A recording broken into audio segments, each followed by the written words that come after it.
कि तार बिजली से पतले हमारे पिया। तो भाई लोग क्या हाल चाल है तुम्हारे? ये गाना सुन के मन में आ गया होगा कि यार आज हम क्या करने वाले हैं भैया। यहाँ पे कवि कह रहे हैं अपनी महिला मित्र से कि तार बिजली के पतले हमारे पिया। यार ये तो समझ में नहीं आ रहा भाई, ये कैसे हो रहा है। लेकिन आज जो हम करने वाले हैं वन शॉट विद इलेक्ट्रिसिटी, ये बहुत अच्छे समझ में आने वाला है क्योंकि तुम आ चुके हो तुम्हारे अपने चैनल आकाश टेक 9/10 पे।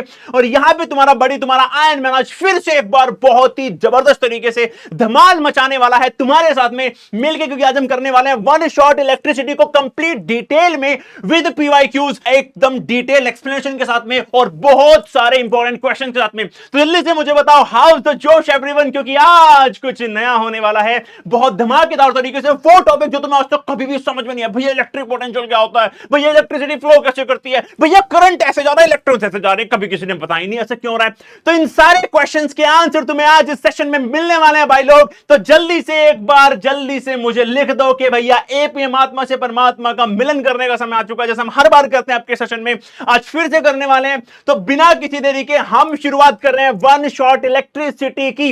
हां, जिसको भैया नोट्स चाहिए पीडीएफ की फॉर्म में डिस्क्रिप्शन में लिंक दे रखा है, जाके मेरा टेलीग्राम ज्वाइन कर लो। मेरा नहीं, तुम्हारा अपना टेलीग्राम ज्वाइन कर लो यार, ठीक है। और वहां पे तुम्हें वो सारी इंपॉर्टेंट चीजें मिल जाएंगी जो तुम्हें रिक्वायर्ड है इस चैप्टर से रिलेटेड। और हां यार, मैं तुम्हें सिंपल सी बात बोलूंगा कि यार तुम लोग कमेंट करते रहते हो भैया ये प्रॉब्लम, भैया यार सारी प्रॉब्लम मुझे दे दो, क्योंकि तुम्हारे भैया तुम्हारे बारे में बहुत अच्छे से प्लानिंग कर रहे हैं। चाहे वो हो पीवाईक्यूज, चाहे वो हो इंपॉर्टेंट टॉपिक, चाहे वो हो सैंपल पेपर, बस एक बार वन शॉट में मेरे साथ सिलेबस को अच्छे से कर लो, डिटेल में समझ लो, डरने की बिल्कुल जरूरत नहीं है। Believe me guys, you will score 100 out of 100 in your upcoming board exam. चलिए शुरुआत करते हैं आज के इस धमाकेदार सेशन की वन शॉट में बिजली, वो वाली बिजली नहीं जिसके ऊपर गाना बना था, हम करने वाले इलेक्ट्रिसिटी। चलिए शुरुआत करते हैं। तो आइए मित्रों, आज हम समझने वाले हैं इलेक्ट्रिसिटी को with the help of electric charge. मतलब हमारा पहला टॉपिक क्या है कि भैया इलेक्ट्रिक चार्ज क्या होता है, विद्युत चार्ज क्या होता है। मुझे विद्युत ही आता है हिंदी में, चार्ज का मतलब मुझे पता ही नहीं हिंदी में क्या होता है, सो माफ कीजिएगा, पार्डन मी। सो आइए जरा डेफिनेशन को समझते हैं भाई लोग कि चार्ज एक क्या है भैया, फंडामेंटल। कवि कह रहे हैं ऐसा कवि कह रहे हैं, कवि यानी कि तुम्हारे आकाश भैया, तुम्हारे बड़ी तुम्हारे आयन मैन कह रहे हैं कि भैया चार्ज एक फंडामेंटल प्रॉपर्टी है किसी भी मैटर की। अच्छा भैया, भैया फंडामेंटल का मतलब क्या होता है यार? अरे यार फंडामेंटल का मतलब होता है basic property, it's a basic property किसी भी मैटर की। अब भैया मैटर क्या होता है? अरे मैटर नहीं पता तुझे? अबे क्या बात कर रहा है? जैसे भैया मंत्र पढ़ते हैं ना, ओम त्र्यंबकम सुगंधि पुष्टिवर्धनम ये वाले मंत्र पढ़ते हैं, पंडित जी पढ़ते हैं। वैसे ही हमारा साइंस में एक मंत्र है, matter is matter is anything which occupies some space and have some mass, उसे मैटर कहते हैं भैया, मैटर कहते हैं। तो ये मंत्र तो आई होप के सभी को याद होगा, 8वीं क्लास से पढ़ते हुए आ रहे हो इस मंत्र को। तो मैटर कोई anything, any substance in this whole universe जो ऑक्यूपाई करता है some space and have some mass, उसे हम कहते हैं मैटर। और चार्ज मैटर की एक प्रॉपर्टी है। भैया प्रॉपर्टी क्या होती है? आओ समझाता हूं प्रॉपर्टी क्या होती है। ये तुम्हें अपने सामने दिख रहे हैं डोनाल्ड ट्रंप। कौन दिख रहे हैं भैया? डोनाल्ड ट्रंप दिख रहे हैं तुम्हें। ओके भैया, डोनाल्ड ट्रंप दिख रहे हैं। क्या सभी को इनकी प्रॉपर्टी पता है? हाँ, इनकी दो प्रॉपर्टी बड़ी खास इसकी वजह से फेमस है। पता है कौन सी? एक तो ये वाला dance, done done done done done. एक ये वाला, I challenge the president of north Korea Kim Jong Un, if he ever tries to build a nuclear facility, United States of America will bomb North Korea. That fatty Doraemon from North Korea can't destroy United States of America. ठीक है, इस तरीके से बोलने की एक property है अपने डोनाल्ड ट्रंप की भैया। और दूसरी प्रॉपर्टी क्या है? ये वाला डांस, ये वाला डांस, टिक टिक टिक टिक टिक टिक। तो ऐसे ही जैसे डोनाल्ड ट्रंप की ये प्रॉपर्टी है, ऐसे हमारे प्रॉपर्टी है भैया स्पॉन्ज बॉब स्क्वायर पैंट की एक प्रॉपर्टी कि भैया इनकी जो पैंट है वो है स्क्वायर। कैसी शेप की पैंट है? स्क्वायर शेप की है। क्या है? प्रॉपर्टी है, ठीक है। उसके बाद अपने टाइगर श्रॉफ की एक प्रॉपर्टी है क्या कि सबकी आती नहीं मेरी जाती नहीं। किस बात की बात कर रहे हैं हमें नहीं पता, क्या नहीं आती है इनकी, क्या जाती नहीं है इनकी। हमारी तो एकदम टाइम से आती है, सुबह को आती है, दिन में एक बार ही आती है, ठीक है। खैर इनकी पता नहीं मुझे किसकी बात कर रहे हैं, लेकिन गाइस इनकी ये प्रॉपर्टी है कि सबकी आती नहीं इनकी जाती नहीं, ठीक है। तो ऐसे ही हर एक मैटर की, भाई सिंपल सी बात है, डोनाल्ड ट्रंप भैया एक मैटर है क्योंकि ये ऑक्यूपाई करते हैं some space and have some mass. अपने स्पॉन्ज बॉब स्क्वायर पैंट एक मैटर है क्योंकि ये ऑक्यूपाई करते हैं some space and some mass. और अपने टाइगर श्रॉफ की भी भैया क्या है? मैटर है ये भी, क्योंकि ये भी ऑक्यूपाई करते हैं some space and have some mass. और इन सभी की कुछ ना कुछ प्रॉपर्टी है। डोनाल्ड ट्रंप की प्रॉपर्टी थी, अपने स्पॉन्ज बॉब स्क्वायर पैंट की प्रॉपर्टी थी, और भैया अपने अपने सबको आती नहीं, मेरी जाती नहीं, अपने श्रॉफ जी की भी क्या है प्रॉपर्टी है। तो ऐसे ही जैसे हर मैटर की कुछ ना कुछ प्रॉपर्टी होती है, ऐसे ही कवि यानी कि तुम्हारे आकाश भैया कह रहे हैं कि हर एक मैटर की एक और प्रॉपर्टी होती है जो कि होती है चार्ज। ध्यान रखना, ये वाली सारी प्रॉपर्टी इंडिविजुअल थी, लेकिन चार्ज एक ऐसी प्रॉपर्टी है जो फंडामेंटल है। फंडामेंटल का मतलब है ये प्रॉपर्टी तो हर एक मैटर की होती है। क्या बात कर रहे हो भैया, मतलब कोई मैटर बिना चार्ज के होता ही नहीं? नहीं जी, अरे समझो समझो मेरे लाल, फंडामेंटल का मतलब ये है कि इस धरती पे जितने भी मैटर हैं सबकी एक फंडामेंटल प्रॉपर्टी है, सबकी कॉमन प्रॉपर्टी जिसे हम चार्ज कहते हैं, और उसी को हम इलेक्ट्रिक चार्ज कहते हैं। आई होप के सभी को बातें समझ में आई होंगी। अब इस चार्ज की वजह से आइए आगे बढ़ते हैं। इस चार्ज की वजह से एक बहुत ही जबरदस्त काम होता है, दैट एग्जिबिट, ये चार्ज जो फंडामेंटल प्रॉपर्टी एग्जिबिट करती है electrostatic attraction and repulsion in the presence of other matter with charge. मतलब इस चार्ज के होने की वजह से दो मेन प्रॉपर्टी होती है भैया, दो मैटर्स के बीच में, एक तो अट्रैक्शन हो सकता है, एक रिपल्शन हो सकता है। अब भैया अट्रैक्शन रिपल्शन क्या होता है, सुनो यार, देखो यहां पे भैया टाइगर श्रॉफ की एक प्रॉपर्टी थी कि सबको आती नहीं, मेरी जाती नहीं। यही प्रॉपर्टी कृति सेनन को पसंद आ गई भैया मूवी में, ठीक है ना। कृति सेनन को यही प्रॉपर्टी पसंद आ गई, अरे इनकी आती नहीं, सबकी जाती नहीं, बड़े अच्छे हैं। तो क्या हुआ भैया, इनके बीच में प्यार हो गया, अट्रैक्शन हो गया। क्या हो गया, अट्रैक्शन हो गया। ऐसे ही अपने ट्रंप भैया ने बोला था, I will bomb the fatty Doraemon from north Korea. इस वजह से किम जोंग उन क्या हो गया भैया, गुस्सा हो गया, रिपल्शन कर रहा है। अब देख लूंगा डोनाल्ड ट्रंप को, अब बताऊंगा इसे मैं, अब बताऊंगा इस डोनाल्ड डक को, अब बताऊंगा मैं, ठीक है ना। तो किम जोंग उनसे क्या हो गया भैया, रिपल्शन हो गया।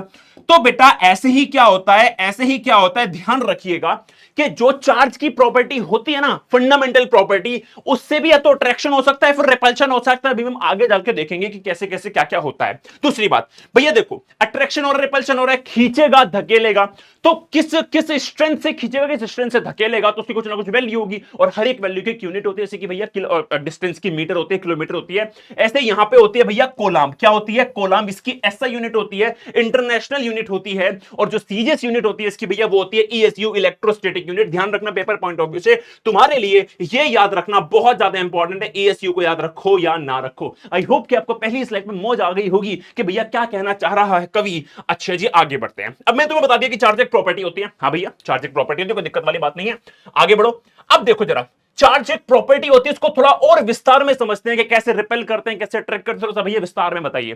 तो इसके लिए समझाने के लिए मैं एक एग्जांपल लेता हूं तुम्हारे सामने तुम्हें दिख रहे हैं कुछ महापुरुष, कुछ ह्यूमन बींग्स दिख रहे हैं तुम्हें, ह्यूमन बींग्स दिख रहे हैं तुम्हें, ठीक है ना। कुछ ह्यूमन बींग्स दिख रहे हैं तुम्हें, और ह्यूमन बींग्स की एक फंडामेंटल प्रॉपर्टी होती है, वो क्या होती है, जेंडर, है ना। वो क्या होता है भैया, जेंडर, उनका जेंडर। अब हमने ये देखा जब धरती पे इंसान आए तो दो तरह के जेंडर होते हैं, है ना, मतलब दो तरह के ह्यूमन बींग्स पाए गए, दोनों एक दूसरे के कंप्लीटली अपोजिट थे। अच्छा जी, तो एक का नाम रख दिया मेल, एक को कह दिया मेल, और एक को कह दिया फीमेल। अच्छा जी, अब दोनों अपोजिट कैसे थे भाई लोग, दोनों अपोजिट, अरे सबको पता है दोनों अपोजिट कैसे, रिप्रोडक्शन नहीं पढ़ा क्या तुमने, हैं भाई, दोनों का रिप्रोडक्टिव ऑर्गन अलग होता है, दोनों की हरकतें अलग होती हैं, समझ रहे हो बात को, है ना। तो एक मेल है और एक फीमेल है। ऐसे ही भाई लोग, जब हमने हर मैटर को ध्यान से देखा और हमने पाया कि सबके अंदर चार्ज होता है, तो दो तरह के चार्ज पाए गए। ध्यान देना, कंप्लीटली अपोजिट थे दोनों, तो एक का नाम रख दिया हमने पॉजिटिव और एक का नाम हमने रख दिया नेगेटिव। क्या समझे भाई लोग, जैसे मेल और फीमेल दो अपोजिट चीज पाई गई ह्यूमन बींग्स में एज अ प्रॉपर्टी, ऐसे ही चार्ज में दो अपोजिट चीजें पाई गई, एक का नाम रख दिया पॉजिटिव और एक का नाम रख दिया नेगेटिव। क्या बात है भैया, मौज बांधी, वाह भाई वाह। अच्छा, अब इन चार्ज की कुछ प्रॉपर्टी होती है, क्या क्या प्रॉपर्टी होती है। पहली प्रॉपर्टी कि अपोजिट चार्ज एक दूसरे को अट्रैक्ट करते हैं। देख लो जरा एग्जांपल, हैं ये अपने ये तुम्हारे बड़ी, तुम्हारे आयरन मैन, और ये उनकी महिला मित्र, ये हमारी महिला मित्र, तो अट्रैक्शन है भाई लोग। यहां क्या हो रहा है, अट्रैक्शन हो रहा है ना। आ ले चलूं तुझे तारों के शहर में, धरती पे ये दुनिया हमें प्यार न करने देगी। तो भैया यहां पे क्या हो रहा है, बहुत ज्यादा प्यार मोहब्बत वाली बात हो रही है, अट्रैक्शन हो रहा है। तो हमेशा ध्यान रखना, अपोजिट चीजों ने अट्रैक्ट कर लिया, ऐसे ये दोनों अपोजिट चार्ज एक दूसरे को अट्रैक्ट करते हैं। क्या करते हैं, अट्रैक्ट करते हैं। क्या बात है भैया, बहुत बढ़िया, मौज आ गई, मजा आ गया। अगली बात क्या लिखी है, अपोजिट चार्ज कैंसिल आउट करते हैं ईच अदर्स को, मतलब जब ये मिल जाते हैं, जब ये दूर दूर होते हैं तो अट्रैक्ट करते हैं। सपोज करो मेरी और मेरी महिला मित्र की भैया क्या हो गई, शादी हो गई है। क्या बात कर रहे हो भैया, शादी कर ली, अबे यार करनी पड़ेगी यार, कभी ना कभी तो करनी पड़ेगी ना, अभी नहीं हुई है मतलब कभी ना कभी, लेकिन करनी पड़ेगी। जब मेरी शादी हो जाएगी तो क्या मैं किसी और से अट्रैक्शन दिखाऊंगा क्या? क्या बात कर रहे हो भैया? अब क्या दिखाओगे? मरना है क्या आपको? तो क्या कर दिया, ईच अदर इफेक्ट को कैंसिल आउट कर दिया, है ना, कैंसिल आउट कर दिया, कैंसिल आउट कर दिया। पहले मैं था कुआरा मर्द, कुआरा मेल, ये थी कुआरी फीमेल, अब कोई कुआरा नहीं बोल सकता इन्हें, है ना, क्योंकि एक दूसरे के इफेक्ट को कैंसिल आउट कर दिया। अब कोई मेल फीमेल नहीं, अब तो चलेगा कपल है जी, कपल है, क्या है जी, कपल है। अब ये मेल फीमेल नहीं है, अब तो ये कपल बन गए भैया। ऐसे ध्यान रखिएगा, अपोजिट चार्ज एक दूसरे को कैंसिल आउट कर देते हैं। मतलब क्या हुआ? मतलब ये हुआ कि सपोज करिए कि ये मेरे पास एक मैटर है, इस मैटर के अंदर मैंने रख दिया 5 पॉजिटिव और 5 नेगेटिव। तो मेरे भाई लोग ध्यान रखिएगा, इसने ये एक दूसरे के इफेक्ट को कैंसिल आउट कर देंगे और ऐसे में इस पूरी बॉडी को न्यूट्रल कहा जाएगा, इसके ऊपर कोई भी चार्ज नहीं माना जाएगा। I hope everybody in the house make some noise guys. भाई सब मजा आ गया, ठीक है।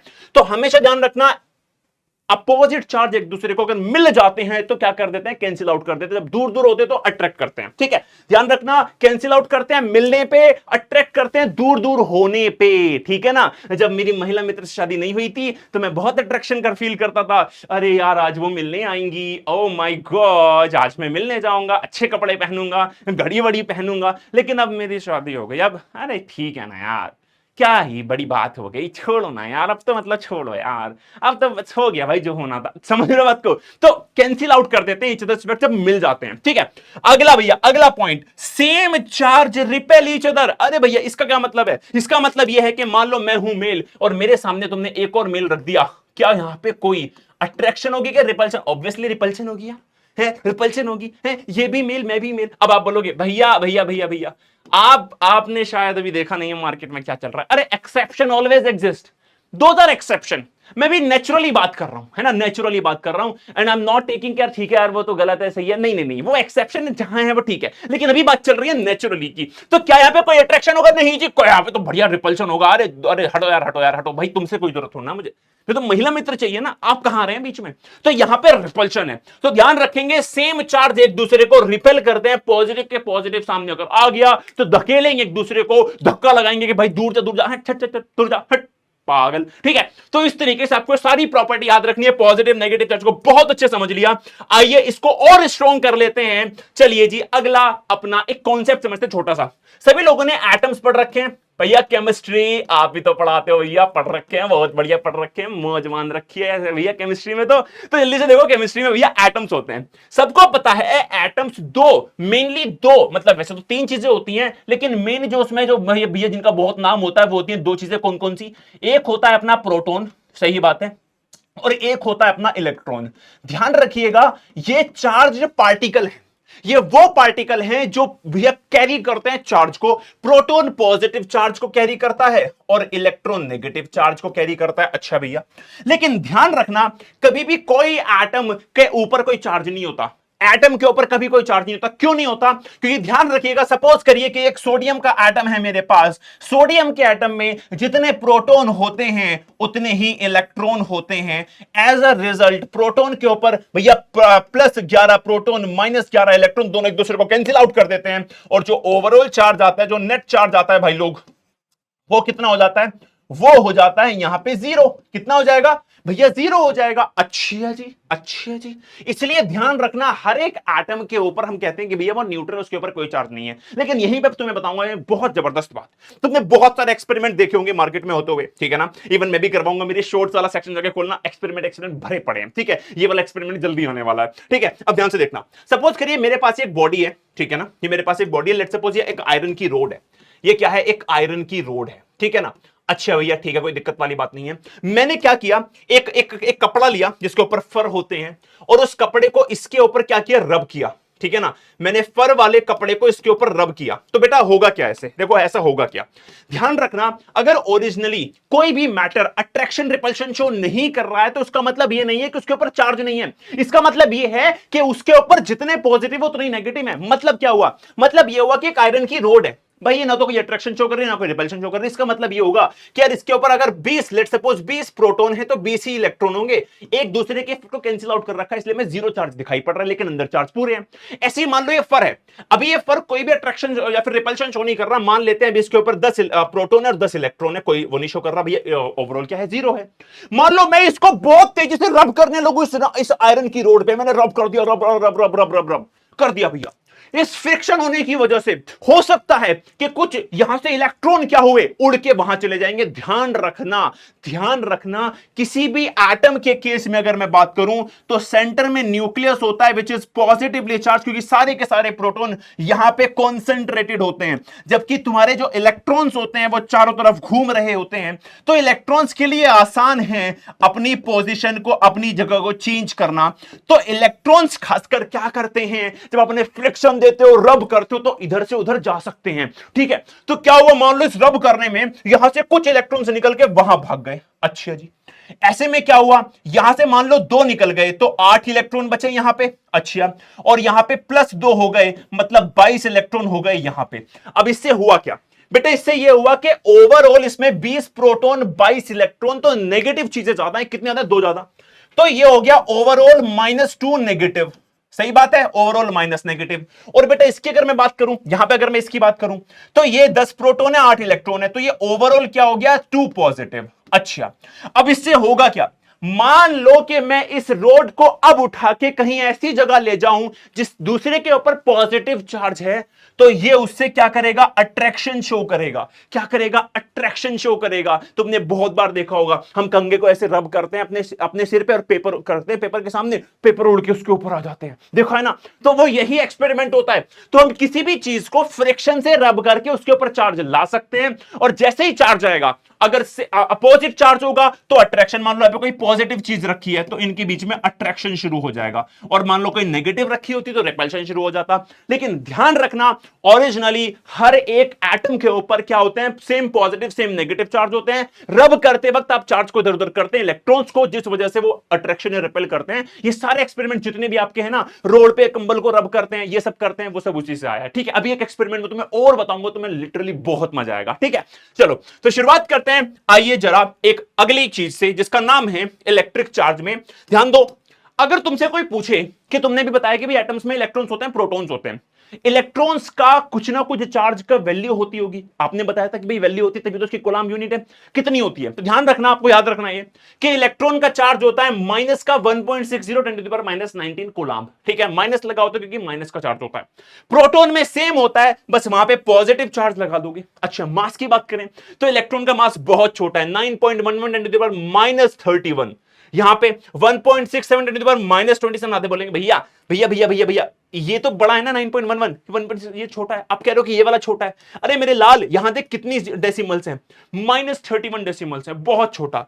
ये वहां पे -27 डेसिमल्स है, करीब कितना फर्क आ गया, करीब 10,000 टाइम्स का फर्क आ गया केवल इन पावर्स में। समझ रहे हो बात को, ठीक है ना। तो ध्यान रखना, इलेक्ट्रॉन का मास बहुत छोटा होता है, आगे आगे इनको यूज करेंगे, समझ में आ जाएगा। चलिए आगे बढ़ते हैं, एक क्वेश्चन लगा लेते हैं यहां तक का, एक क्वेश्चन लगाते हैं यहां तक का, ध्यान से देखना। क्वेश्चन लगाने से पहले भी मैं तुम्हें कुछ क्वेश्चन देता हूं, चलो तुम मुझे बताना भी है ना, तुम मुझे बताओगे, तुम लोग मुझे बताओगे कमेंट में करके कि इनका आंसर क्या है। तो सपोज करो कि मेरे पास एक बॉडी है, मेरे पास एक बॉडी है, इसमें मैंने रख दिए कितने 30 प्रोटॉन रख दिए, सही बात है 30 प्रोटॉन रख दिए, और मैंने इसमें इलेक्ट्रॉन रखे हैं लेट्स सपोज 27। जरा मुझे बताओ ये ओवरऑल इसका नेट चार्ज, इसका नेट चार्ज, इसका नेट चार्ज क्या होगा, तुम्हें मुझे ये बताना है। क्या इसका नेट चार्ज 0 होगा, क्या इसका नेट चार्ज +3 होगा, क्या इसका नेट चार्ज -3 होगा, क्या इसका नेट चार्ज होगा कितना 57। जल्दी से मुझे बता दो क्या आंसर सही है। जल्दी से कमेंट सेक्शन खोल लो भाई लोग, कमेंट सेक्शन खोलो, कमेंट में आंसर करो, कमेंट का कोड लिख दो APM, आत्मा से परमात्मा का मिलन हो गया है, और ये रहा आंसर। यहां पे तुम अपना आंसर लिखोगे। जल्दी से मुझे बताओ क्या आंसर आया तुम्हारा। भैया सिंपल है, आपने ही तो बताया, आपने ही तो बताया। देखो टोटल 30 प्रोटॉन है, अच्छा जी 27 इलेक्ट्रॉन है, मतलब 3 पॉजिटिव ज्यादा हैं, मतलब तो ओवरऑल किसकी ज्यादा मात्रा हो गई भाई, 27 इलेक्ट्रॉन ने 27 प्रोटॉन को कर दिया cancel out. Equal and opposite charge एक दूसरे को कैंसिल आउट कर देते, 0 खत्म, टाटा बाय बाय। तो 27 प्रोटॉन ने 27 इलेक्ट्रॉन खत्म कर दिया, कितने प्रोटॉन बचे? 3 प्रोटॉन बचे, तो भैया 3 पॉजिटिव इसका चार्ज है और यहां से आपका B is the correct option. I hope कि आपको सभी को समझ में आ गया, कोई दिक्कत वाली बात? भैया एक क्वेश्चन और दे दो, अब तो समझ में आया, एक क्वेश्चन और दे दो, मैं भी लगा दूंगा, आ जाओ लगा दो। मान लो मेरे पास एक और बॉडी है भैया, इस वाली बॉडी में मैंने बोल दिया कि 50 प्रोटॉन है और मेरे पास हैं 55 इलेक्ट्रॉन। जरा मुझे बताओ ओवरऑल चार्ज यहां पे कितना है? Option A, option B, option C और ऑप्शन डी। क्या पे +5 का चार्ज है, -5 का चार्ज है, क्या 0 नेट चार्ज है, या फिर तुम्हारा कितना 105 का नेट चार्ज? जल्दी से मुझे बताओ कितना इसका सही आंसर है। अब जिसने पहले कमेंट नहीं किया था अब कर दो, कब खून खोलेगा रे तेरा, है बाप का दादा का सबका बदला लेना है भाई तुझे, है ना? तो जल्दी से बताओ कितना आंसर आएगा। तो भैया सिंपल सी बात है, आपने बताया था कि इक्वल एंड अपोजिट चार्ज एक दूसरे को कैंसिल आउट कर देते हैं, तो 50 प्रोटॉन ने 50 इलेक्ट्रॉन कैंसिल आउट कर दिया, इलेक्ट्रॉन बचे 5 फालतू। तो भैया 5 इलेक्ट्रॉन बचे, इलेक्ट्रॉन नेगेटिव होते तो -5 का इसका चार्ज रह गया इसके ऊपर। B is the correct option भाई लोग। आई होप ये सभी को समझ में आया होगा। चलिए जी, आइए जी क्वेश्चन करते हैं। चलिए ध्यान से देखना, क्वेश्चन है how many electrons are there in 1 coulomb of charge. अगर मेरे पास एक चार्ज की वैल्यू दी, मुझे पता है क्या दे दिया, मुझे एक बॉडी दे दी, ये मेरे पास एक बॉडी है ना, ये मेरे पास एक बॉडी है, ये वो वाली बॉडी नहीं है, ये जो है क्या नाम है, सिस्टम कुछ बोल क्यों नहीं रहा है पार्टी कुछ बोल क्यों नहीं रही, वो वाली बॉडी नहीं है, जिंदी मतलब ऐसे कोई भी मैटर है भाई, है ना? तो ये मेरे पास एक मैटर है, ठीक है। अब इस मैटर की अगर मैं भाई लोग बात करूं तो इस मैटर पे मैंने बोला कि इस पे ना क्यू चार्ज है। ध्यान रखना इलेक्ट्रिक चार्ज को क्यू से डिनोट करते हैं, लिख देता हूं मैं पहले, है ना। It is denoted by Q, it is denoted by Q. बेटा क्यू बड़ा भी हो सकता है, क्यू छोटा भी हो सकता है ना। क्यू बड़ा भी हो सकता है, क्यू छोटा भी हो सकता है, सही बात है भाई। बड़ा छोटा हमारे हाथ में तो है नहीं, मतलब जो भी वैल्यू हो सकती है हमें जो है कौन देगा, हमें क्वेश्चन देगा, है ना। चलिए जी आइए बता, अब मेरे पास एक बॉडी है जिसका क्यू चार्ज है। क्या चार्ज है? क्यू चार्ज है। अब मुझे बताना है जो भी टोटल चार्ज है इसमें कितने नंबर ऑफ इलेक्ट्रॉन्स है, नंबर ऑफ इलेक्ट्रॉन्स आपको निकालने हैं, सही बात है। अच्छा अब इसको करने के लिए मैं तुम्हें एक ट्रिक बताता हूं, पहले मैं फॉर्मूला तुम्हें निकलवाता हूं, ध्यान से देखना। सपोज करो कि मान लो मेरे पास एक ये बॉडी है ना, इसमें 1 electron, 2 electron, 3 electron, 4 electron, 5 electron. मैं पूछूं टोटल चार्ज कैसे बताओगे, तो आप बताओगे देखो यार टोटल चार्ज कैसे बताऊंगा कि total charge is equals to कितने इलेक्ट्रॉन है, 5 है, और हर एक इलेक्ट्रॉन का चार्ज कितना होता है, अभी बताया था ना, कितना 1.6 × 10⁻⁹ बस माइनस में होता है, ठीक है भैया। तो माइनस में 1.6 × 10⁻⁹ आपका आंसर आ जाएगा भाई, क्यू का आंसर आ जाएगा जितना भी आएगा। अब ध्यान से देखना 16/80 होते तो आएगा माइनस में कितना हो जाएगा 8.0 × 10⁻⁹ तुम्हारा आंसर आ जाएगा। तुम्हें किया तुमने क्यू की वैल्यू निकालने के लिए नंबर ऑफ इलेक्ट्रॉन की मल्टीप्लाई की चार्ज ऑन 1 इलेक्ट्रॉन ई से, तो Q इक्वल्स टू एनी तुमने फॉर्मूले को यूज किया। सो गाइस इसी फॉर्मूले को तुम्हें हर जगह यूज करना, ध्यान रखना बहुत इंपॉर्टेंट फॉर्मूला है, Q इक्वल्स टू NE। आइए जरा ध्यान से देखते हैं how many electrons 1 coulomb of charge. बेटा चार्ज दे दिया आपको 1 कूलम्ब, हाँ भैया। Q इक्वल्स टू NE का फॉर्मूला लगा देंगे, हाँ भैया। Q की वैल्यू दे दी 1, N तुम्हें निकालने, एक इलेक्ट्रॉन का चार्ज होता है 1.6 × 10⁻⁹, हाँ भैया, ठीक है। माइनस लिखना नहीं लिखना कोई फर्क नहीं पड़ता, ठीक है। अभी तुम्हें क्या करना है, बस नंबर ऑफ इलेक्ट्रॉन निकालने, तो बस वो निकाल दो, क्योंकि माइनस प्लस से फर्क ही नहीं पड़ेगा, नंबर ऑफ इलेक्ट्रॉन्स निकालने। तो ये डिवाइड में आ जाएगा, इनकी वैल्यू हो जाएगी 1/1.6 × 10⁻⁹, सही बात है भैया। अच्छा जी, तो ये बन जाएगा 10⁻⁹, ऊपर आके 1.6 हटाओगे, यहां पे आ जाएगा 10। अब 10 तो कटेगा नहीं 16 से, तो एक 0 19 से उधार ले लो, उसे बना दो 10⁻18, 16 काट दो, ये आएगा 6.25। तो बेटा तुम्हारा आंसर क्या आ गया, n इक्वल्स टू 6.25 10⁻16। इतने इलेक्ट्रॉन्स यहां पे हैं जिनके मिलने से, जिनके एक साथ रहने से टोटल चार्ज बनता है 1 coulomb. Everyone in the house make some noise. कौन सा आंसर है? B is the correct answer, ठीक है। कोई दिक्कत वाली बात है? दिक्कत वाली बात है, देख टेंशन ना लियो, तेरे भैया जिंदा है, पूरा सिलेबस बहुत जल्दी खत्म करवा दूंगा, हफ्ते में 2-2 चैप्टर्स तुम्हारे ला दूंगा, बस तुम पढ़ते रहने चाहिए यार, ठीक है। टेलीग्राम पे तुम्हें सारे क्वेश्चंस दे रहा हूं, तुम्हें जौन सा चैप्टर पहले चाहिए मुझे कमेंट में बताओ यार। मतलब तुम मुझे ऐसे कंसीडर मत करो कि मैं कोई यूट्यूबर हूं और जो तुम्हारे लिए यहाँ पे मतलब मैं अपने लिए कि मेरे व्यूज आएंगे, अबे घंटा भाई नहीं फर्क पड़ता इन चीजों से यार। एट द एंड फर्क पड़ता है कि जो मैं कर रहा हूं वो किसी के काम आ रहा है ना। कोई उसको देखने के बाद एप्रिशिएट कर रहा है कि यार आकाश भैया ने ना मेरी साइंस की ना यार नैया पार लगा दी थी यार, मतलब यार मेरे ना बोर्ड्स में बहुत कम नंबर आते हैं अगर मैं ना पढ़ता तो, है ना। एंड में आके भैया ने मोटिवेट किया, भैया ने सारे चैप्टर के वन शॉट दे दिए, भैया ने क्वेश्चंस प्रोवाइड किए, भैया ने मुझे इमोशनल सपोर्ट दिया। तो ये चीजें अगर तुम तक पहुंच रही है देन मुझे व्यूज की जरूरत नहीं है, सच में नहीं है, मुझे पैसों की भी जरूरत नहीं है। सच बता रहा हूं मैं तुम्हें अभी, मतलब मैं तुम्हें जनरली बता रहा हूं कि मुझे भगवान ने अच्छा खासा अब तक दे दिया, मैं सच बता रहा हूं, मैं बहुत सेटिस्फाइड हूं उससे। अब ये मैंने नया इनिशिएटिव लिया है ना कि मैं बहुत मेहनत करूंगा बच्चों के लिए यार, बच्चों को साइंस में बहुत तगड़ा कर दूंगा यार, उनके 10th बोर्ड के एग्जाम बहुत अच्छे दिलवा दूंगा, क्वेश्चंस प्रोवाइड करूंगा, पीवाईक्यूज करवाऊंगा, वन शॉट लेक्चर्स दूंगा, पूरी एनर्जी के साथ दूंगा, है ना। शुरुआत से लेकर एंड तक तुम देखोगे मेरे लेक्चर्स में फुल एनर्जी होती है, क्योंकि मैं उसको एंजॉय करता हूं। और ये एंजॉय अगर मैं कर रहा हूं तो भाई तुम भी करो, ठीक है ना। बिना किसी टेंशन के भरोसा रखो अपने भैया पे। तुम्हें कोई भी टेंशन होती है मुझे कमेंट कर दो, मुझे मैसेज कर दो, इंस्टाग्राम पे कर दो, कहीं भी कर दो, मैं तुम्हारे सारे रिप्लाई करूंगा। बट बिलीव मी कि मैं तुम्हारा वो बड़ा भाई ही हूं जो तुम्हारे बहुत करीब है, बहुत दूर नहीं है, ठीक है। इस बात को माइंड में रखते हुए बस आराम से मेहनत करते रहो, टेंशन लेने की बात नहीं है कुछ भी, ठीक है। क्वेश्चन हो गया, बहुत आराम से ध्यान रखना, ये वाला फॉर्म आपके लिए बहुत इंपॉर्टेंट है नंबर ऑफ इलेक्ट्रॉन्स निकालने के लिए, अगर आपको टोटल चार्ज दे रखा है तो। चलिए आगे बढ़ते हैं, आइए जरा। अब भैया ध्यान से देखिएगा, मेरी बात को ध्यान से समझिएगा। दो तरह के सब्सटेंस होते हैं, दो तरह के सब्सटेंस होते हैं, एक होता है कंडक्टर, एक होता है इंसुलेटर। एक होता है कंडक्टर, एक होता है इंसुलेटर। पहले इनको समझ लो, फिर इनको बहुत तगड़े एग्जांपल समझाऊंगा, ठीक है। एक ऐसा इलेक्ट्रिकल, भैया इलेक्ट्रिकल कंडक्टर ऐसा सब्सटेंस होता है, एक ऐसा मटेरियल होता है जो इलेक्ट्रिसिटी को अलाउ करता है अपने अंदर से फ्लो करने के लिए। भैया मतलब, अरे मतलब ये कि तुम्हारे सामने एक वायर रखी है, तुमने सॉकेट में दे दी, सॉकेट में दी बिजली, और तुमने एक कोने से हाथ पकड़ लिया, झंझन आ गए भाई। क्यों झंझन आ गए? क्योंकि वायर ने अलाउ किया इलेक्ट्रिसिटी को कि बिजली, ओ बिजली आजा आजा, और इसकी घंटी बजा दे, और मेरी घंटी बज गई। ऐसे ही आप देखो, अब मैं हूं, मान लो कि यहां इलेक्ट्रिकल सॉकेट है और मैं जमीन पे खड़ा हूं, मैंने उंगली दे दी सॉकेट में, बिजली आ गई मेरे अंदर से, मेरे बाल खड़े हो गए। तो मैं भी एक कंडक्टर हूं, ह्यूमन बीइंग भी एक कंडक्टर। भैया क्यों है ह्यूमन बीइंग एक कंडक्टर?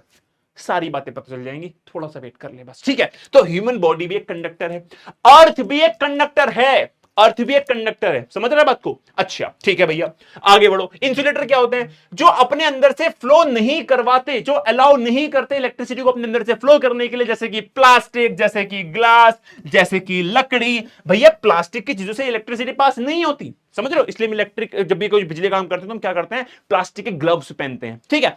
तो वो क्या होते हैं, इंसुलेटर्स होते हैं, ठीक है भैया, ठीक है। अब आगे बताओ, आगे बताओ।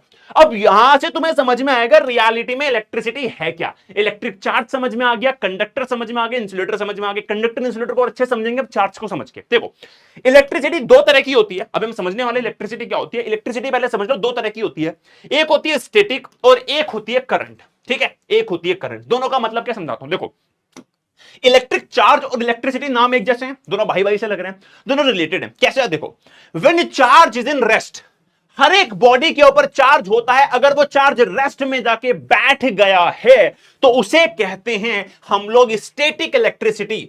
भैया समझाओ, समझाता हूं, आ जाओ मेरी बात को ध्यान समझना। सर्दियों में तुम लोग कंबल में सोते हो, हां जी भैया कंबल में सोते हैं, ये तुम्हारी बॉडी है, हर एक मैटर के ऊपर चार्ज होते हैं। सपोज करिए कि मेरी बॉडी पे इनिशियली 20 प्रोटॉन्स थे और 20 इलेक्ट्रॉन्स थे, जिस वजह से मेरा जो ओवरऑल चार्ज था, जो ओवरऑल मेरे ऊपर चार्ज था वो जीरो था। नेट चार्ज कितना था? जीरो था।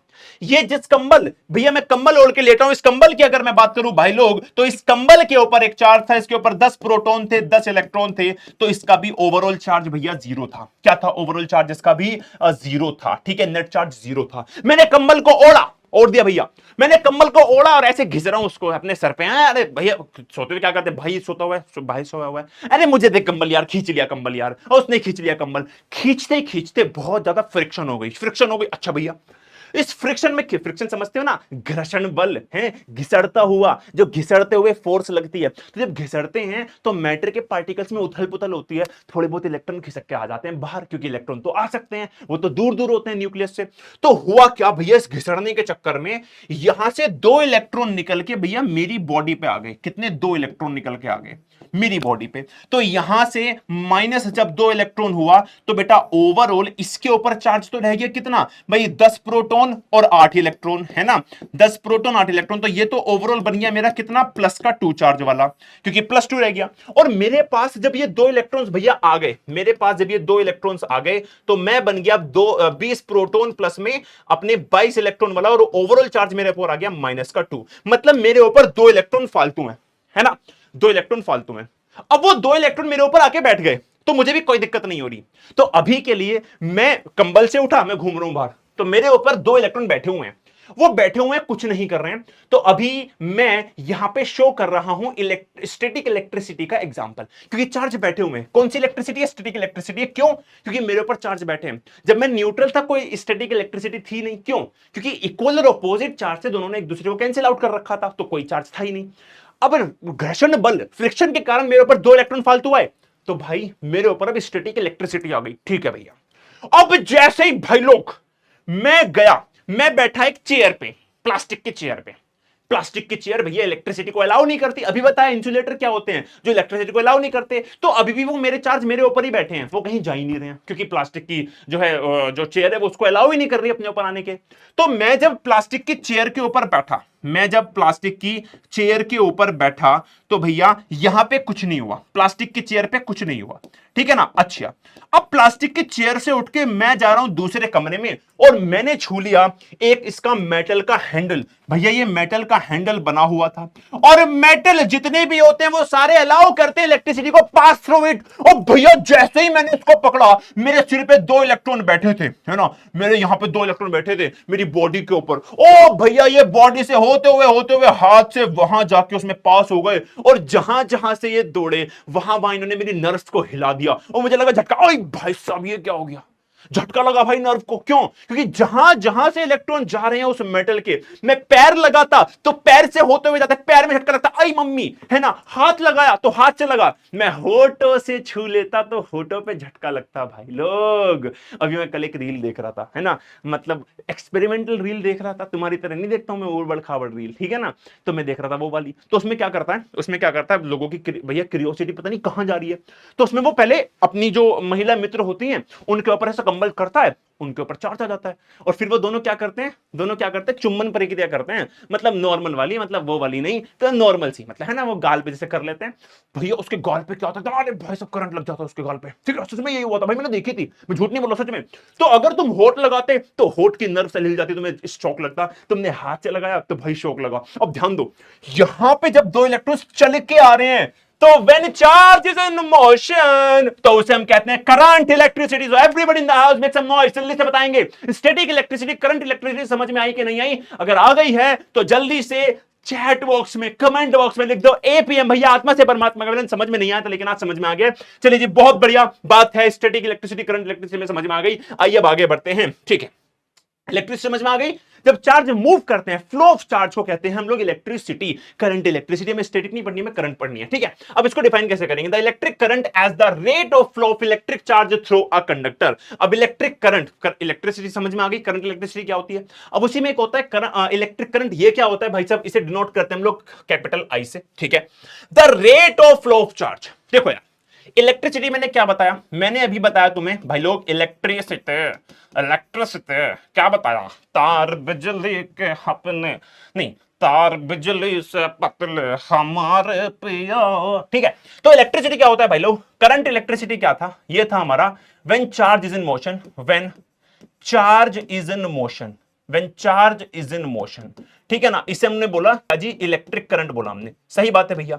अब चार्ज जब मोशन में है तो वो फ्लो कर रहा है ना, द फ्लो ऑफ चार्ज को कह सकते हैं, the flow of charge, the flow of charge through a body. ठीक है ना, थ्रू अ बॉडी, किसी भी मैटर की बॉडी से जब हम फ्लो ऑफ चार्ज देखते हैं तो उसे हम क्या कहते हैं भाई लोग, करंट इलेक्ट्रिसिटी। अब इस करंट इलेक्ट्रिसिटी को, अब इसके फ्लो को आप टाइम से कंपेयर कर दो, बात को समझो। एक जगह फ्लो हो रहा है 1 घंटे में, एक जगह हो रहा है 1 मिनट में, तो टाइम का डिफरेंस आ गया। हाँ भैया, एक जगह चार्ज जल्दी जा रहे हैं, एक जगह धीरे धीरे जा रहे हैं। तो यहीं से डेफिनेशन निकलती है इलेक्ट्रिक करंट की, the electric current is the rate. बेटा रेट का मतलब होता है टाइम, टाइम डिपेंडेंस। क्या मतलब होता है, टाइम डिपेंडेंस। ठीक है ना, तो इसका मतलब ये हुआ कि इलेक्ट्रिक करंट का मतलब ये हुआ, यहाँ पे electric current, what is electric current, कोई पूछे इलेक्ट्रिक करंट क्या होता है, so electric current is equals to flow of charge. ठीक है, टाइम से, टाइम के कंपैरिजन में देखना है, डिवाइडेड बाय टाइम टेकन। ये आपका फॉर्मूला बनता है इलेक्ट्रिक करंट का भाई लोग। इसका हम इसको डिनोट करते हैं आई से, फ्लो ऑफ चार्ज, चार्ज को डिनोट करते हैं क्यू से, टाइम आ गया टी से, ये बन गया आपका formula I equals to Q upon T. ध्यान रखिएगा भाई लोग, ये चार्ज की यूनिट होती है कोलाम, इसको टाइम को हमेशा सेकंड्स में रखना है, तो कोलाम पर सेकंड एक यूनिट हो सकती है, या फिर इसके अलावा पूरी की पूरी एक यूनिट हो सकती है एम्पियर। ठीक है, तो एम्पियर जिसको हम ए कैपिटल ए से डिनोट करते हैं, ये आपकी यूनिट होगी, ये आपका फॉर्मूला है, ये आपका कॉन्सेप्ट है। यार इसका तो किसी बैच में ही पढ़ के समझ में नहीं आया था भैया, क्या कर दिया बड़ी आयरन मैन में तो मौजी बांध दी, क्या बात कर रहे हो भाई। चलो ठीक है आगे बढ़ो। अब यहां से देख लो एक सवाल पेपर में आएगा, सवाल सवाल कैसे करते हैं भैया, सवाल कैसे करते हैं, आओ जरा सवाल देखते हैं। सो calculate the current in a wire if 1500 coulomb charge is passed through it in 10 minutes. ठीक है, तो सबसे पहले तुम्हें गिवन क्या है वो लिखते हैं बेटा, बेटा रूल होते हैं भैया, है ना, रूल्स एंड रेगुलेशंस पेपर में करके आओगे पूरे मार्क्स अगर न्यूमेरिकल्स में। देख लो क्या बता रहा हूं। सबसे पहले तुम्हें क्या क्या दिया हुआ है, चार्ज दिया हो तो लिख दो क्यू इक्वल्स टू 1500 कोलम्ब, पहले ऊपर लिखो गिवन, है ना भैया, पेपर में ये बातें लिख के आनी है तभी पूरे मार्क्स मिलेंगे। गिवन क्या क्या गिवन है, क्यू इक्वल्स टू 1500 कोलम्ब, ये लिखो बेटा। टाइम गिवन है 10 मिनट, इसे यहीं पे कन्वर्ट कर लो सेकंड्स में, कैसे जी, मल्टीप्लाई कर दो 60 से हो जाएगा 600 सेकंड्स, कर दिया जी। हमसे पूछा है कैलकुलेट द करंट आई, तुमसे पूछा है, ये लगा दिया। अब लगाओ formula I equals to Q upon T, लगा दिया भैया, फॉर्मूला लगा दिया। अब आई तुम्हें निकालना है, क्यू की वैल्यू है 1500, ठीक है, टाइम की वैल्यू है 600, सही बात है, 2 0 से 2 0 काटो, आई इक्वल्स टू 6 2 12, 6 5 30, एम्पियर का ए लगा दिया भैया, आंसर आ गया। Everybody in the house make some noise, भैया मौज बांधी, क्या बात है, न्यूमेरिकल है गो जी, है गो। अगला टॉपिक बहुत ही जबरदस्त, इसमें बच्चे बहुत ही परेशान होते हैं, कहते हैं भैया समझ नहीं आवत है, what is electric potential, what is electrical potential difference. देखो यार तुम्हें समझ में नहीं आता है, कोई दिक्कत नहीं है, तुम अभी कहां बैठे हो, तुम बैठे हो अपने आकाश भैया की क्लास में। आग लगा देंगे, क्या कर देंगे, आग लगा देंगे, क्या कर देंगे, आग लगा देंगे भाई। आग भैया कहां लगाओगे, आग पेपर में लगाओगे, भैया आग लगा दोगे पेपर में, नंबर कैसे मिलेंगे, वो वाली आग नहीं, वो वाली आग जो रिश्तेदारों की जलने पे जलती है जब हमारा रिजल्ट आता है, समझो थोड़ा सा यार। ठीक है चलो खैर, आओ जरा अब समझते हैं हम लोग finally electric potential, electrical potential difference. ध्यान समझना, बहुत मौज बांध दूंगा तुम्हारे लिए। ठीक है देखो, सपोज करिए कि ये तुम्हारा स्कूल है, क्या बात कर रहे भैया, किसकी याद दिला दी, इसकी याद मत दिलाओ भैया, मन खराब हो जाता है। अरे कोई बात नहीं, आ जाओ जरा, स्कूल है, स्कूल में सेंटर में तुम्हारे बैठे हैं टीचर, ये बैठे हैं कौन, तुम्हारे टीचर बैठे, टीचर साहब बैठे हैं, टीचर जी बैठे हैं, स्कूल वाले टीचर बैठे हैं, बहुत पेलते हैं, इनको मतलब नहीं है, इनको मतलब है भाई साहब छड़ी कहां है मेरी, छड़ी कहां है। ठीक है, अच्छा ये हो तुम बचपन में, ये हो तुम्हारा बचपन, मम्मी तुम्हें ले जाना चाहती है स्कूल, मम्मी तुम्हें धकेल रही हैं, चल स्कूल चल, तो मम्मी नहीं जाऊंगा, मम्मी स्कूल नहीं जाऊंगा। अब ध्यान से समझना, ये हो तुम, ये हो तुम, और ये तुम्हारी मम्मी पीछे से तुम्हें प्रेशर लगा रही है, चल स्कूल चल, चल नहीं स्कूल तो जाना पड़ेगा। यहां बैठे हैं टीचर, तुम्हें पता है टीचर बहुत मारेंगे, बहुत संटी फेरेंगे, मम्मी तुम्हें धकेल रही है। अब देखो ये तुम्हारा स्कूल है, ध्यान रखना टीचर का इन्फ्लुएंस इस स्कूल तक है, इस स्कूल तक है ना, बाहर इसकी बाउंड्री से बाहर जाके टीचर तुम्हें कुछ नहीं कह सकते। उसके बाद तो भाई साहब तुम देख लोगे, नहीं नहीं मास्टर साहब नहीं, मास्टर साहब नहीं, स्कूल की बाउंड्री के बाहर आप हमें कुछ नहीं कह सकते, वहां आप हमें पढ़ने के लिए बोलेंगे, हम पढ़ लेंगे एक बार पे, लेकिन बाहर आके नहीं, ये तो गलत बात है। देखो दूर से पाए लागू है, लेकिन मारना मारना मत, संटी मंटी मत फेर देना, मम्मी से क्या दूंगा। अच्छा जी, तो ध्यान दो, पहले तो ये समझो टीचर का इन्फ्लुएंस एक सर्टेन एरिया में है, इस सर्टेन एरिया को नाम दे दिया मैंने टीचर फील्ड। क्या नाम दे दिया, मास साहब का फील्ड, यह है मास साहब का फील्ड। अच्छा भैया ठीक है, टीचर फील्ड, सही बात है। मम्मी तुम्हें ले जा रही है, चल चल चल, तो अब बताऊंगी, चल तेरे कान पे लगाऊंगी, तुम पता है यहां तक तो जब बाउंड्री तक पहुंचे ना, तुम ऐसे आ रहे हो, ऐसे जा रहे हो, है ना, कोई दिक्कत नहीं है, लेस ड्रामा, है ना। यहां से यहां तक तुमने किया लेस ड्रामा, है ना, ऑलमोस्ट नो ड्रामा कह दो, नो ड्रामा, कोई ज्यादा ड्रामा नहीं किया, तुम बस ऐसे जा रहे हो, मम्मी नहीं जाना, मम्मी नहीं जाऊंगा, मम्मी नहीं जाऊंगा, मम्मी छोड़ दो, मम्मी छोड़ दो, ऐसे करोगे। ठीक है, अच्छा जी, लेकिन भाई साहब जैसे तुम इस बाउंड्री में घुसोगे, ये बात अब तुम्हारा भाई साहब, तुम देखो तुम पागल हो जाओगे, तुम एकदम पागल हो जाओगे। तुम पता कैसे ड्रामे करोगे, तुम ऐसे, तुम नीचे फैल जाओगे, नहीं मम्मी नहीं जाऊंगा, अरे मम्मी छोड़ दो, मम्मी नहीं जाऊंगा, मम्मी नहीं जाऊंगा। तुम भाई बहुत ड्रामा करने लगोगे बे, बहुत ड्रामा करने लगोगे, एक्सटेंसिव ड्रामा हो जाएगा तुम्हारा हो जाएगा बहुत ज्यादा एक्सटेंसिव ड्रामा। सही बात है, एक्सटेंसिव ड्रामा तुम्हारा हो जाएगा शुरू। ठीक है भैया, अच्छा यहां तक भी कोई दिक्कत नहीं है, हो गया एक्सटेंसिव ड्रामा, ठीक है। अब जैसे जैसे मम्मी तुम्हें और धकेलेंगी स्कूल जाने तक, तुम टीचर के पास जा रहे हो धीरे धीरे, है ना, यहां से यहां तक तुम और पहुंचे, यहां पे अभी टीचर से अभी भी दूर हो थोड़े से, है ना, टीचर सेंटर पे बैठा है, यहां तुमने और ड्रामा कर दिया। मतलब ऐसे मान के चलो कि यहां तुम्हारा नो ड्रामा था, यहां से तुम्हारा ड्रामा स्टार्ट हुआ, है ना। अब तुम हाथ पैर फेंक रहे हो, नहीं जाओ मम्मी, ठीक है, यहां तुम लेट गए जमीन पे, यहां तुमने कर दिया एक्सटेंसिव ड्रामा, यहां तुमने क्या कर दिया, एक्सटेंसिव ड्रामा कर दिया। यहां तुम बात हाथ पैर फेंक रहे हो, मम्मी मर जाऊंगा, नहीं जाऊंगा, सिर फोड़ रहे हो भाई साहब अपना। तो एक बात समझो, मुझे एक बात बताना, सपोज करो, यहां पे समझना, ध्यान से मेरा तो समझना, अब मैं इसको पोटेंशियल डिफरेंस समझ रहा हूं, पोटेंशियल डिफरेंस से सोच समझ के बताओ कि सेंटर पे अगर मेरा एक पॉजिटिव क्यू चार्ज बैठा है, ये एक पॉजिटिव क्यू चार्ज था, क्या इनके बीच में रिपल्शन है? हाँ भैया रिपल्शन है। जब यहां से इसको यहां तक लेके जाओगे, क्या ड्रामे करेगा? नहीं, क्योंकि इस चार्ज का जो रिपल्शन का एक इन्फ्लुएंस है, चार्ज का फील्ड, उसे कहते हैं हम लोग, जैसे टीचर फील्ड कह रहा हूं, मतलब यह है आपका इलेक्ट्रिक फील्ड, इसे कहते हैं इलेक्ट्रिक फील्ड। जब कोई चार्ज का अपना फील्ड होता है ना, जहां पे उसका इन्फ्लुएंस होता है, उसे कहते हैं इलेक्ट्रिक फील्ड। तो यहां तक तो वो कोई दिक्कत नहीं करेगा, कोई वो नहीं करेगा। रिपल्शन कहां से स्टार्ट होगा? रिपल्शन यहां से स्टार्ट होगा, गंदा रिपल्शन होगा, वो उससे दूर भागेगा। अब तुम्हें इसको वहां तक ले जाने के लिए धक्का लगाना पड़ेगा, क्योंकि रुकेगा, ये जा नहीं रहा, आपको बहुत दम लगाने पड़ेंगे, काम करना पड़ेगा। अच्छा, यहां आप लेस काम करोगे, यहां आप ज्यादा काम करोगे, उसी काम को कहते हैं electric potential. The amount of work done in carrying a unit positive charge from infinity, infinity मतलब बाहर किसी पॉइंट से, टू अ पॉइंट, एक पॉइंट पे ले जाना है, जहां पे आपने कंसीडर किया हुआ है एक एक्सटर्नल इलेक्ट्रिक फोर्स, जहां पे एक एक्सटर्नल इलेक्ट्रिक फील्ड का फोर्स लगाया हुआ है, आपने कंसीडर कर लिया। और जब आप इसको धक्का लगाओगे तो आपको काम करना पड़ेगा। यहां से यहां तक कोई काम नहीं था, लेकिन यहां से आप जितना भी आगे जाओगे आपको काम करना पड़ेगा, उसी काम को कहते हैं इलेक्ट्रिक पोटेंशियल। मम्मी को काम करना पड़ा, तो मम्मी कहती जा जा जा, तुम नहीं जा रहे, मम्मी को काम करना पड़ा। यहां मम्मी कम काम कर रही है, वहां ज्यादा काम कर रही है। इसका मतलब यह हुआ, जितना आप अंदर की तरफ जाते हो, यह आपका लो काम, लो पोटेंशियल। बेटा पोटेंशियल का मतलब क्या है? काम है। यहां आपका ज्यादा काम, यह हो गया आपका हाई पोटेंशियल। आई होप के सभी को समझ में आ गया पोटेंशियल क्या होता है। जब हम किसी यूनिट पॉजिटिव चार्ज को एक दूसरे पॉजिटिव चार्ज के पास ले जाते हैं, तो जहां से उसका इलेक्ट्रिक फील्ड शुरू होता है, जहां से उसका एरिया शुरू होता है, वहां से रिपल्शन होता है। आपको जबरदस्ती ले जाना पड़ेगा, काम करना पड़ेगा जबरदस्ती। जो भी काम होता है उसमें आपको मेहनत करनी पड़ती है, वही मेहनत कहलाती है पोटेंशियल। बच्चों लो पोटेंशियल, हाई पोटेंशियल, ये एक स्केलर क्वांटिटी होती है, इसका बस मैग्नीट्यूड होता है, डायरेक्शन पे डिपेंड नहीं करती। इस रास्ते से जाओगे तो भी सेम होगा, इससे जाओगे तो भी सेम होगा, इससे जाओगे तो भी सेम होगा, डायरेक्शन पे डिपेंड नहीं करती है। इसे हम लोग कहते हैं भाई लोग, क्या कहते हैं? इलेक्ट्रिक पोटेंशियल कहते हैं। तो कोई पूछे इलेक्ट्रिक पोटेंशियल क्या है, जल्दी से बताएंगे। सो इलेक्ट्रिक पोटेंशियल, कोई पूछे What is इलेक्ट्रिक पोटेंशियल भाई लोग? तो electric potential is equals to work done. क्या है ये?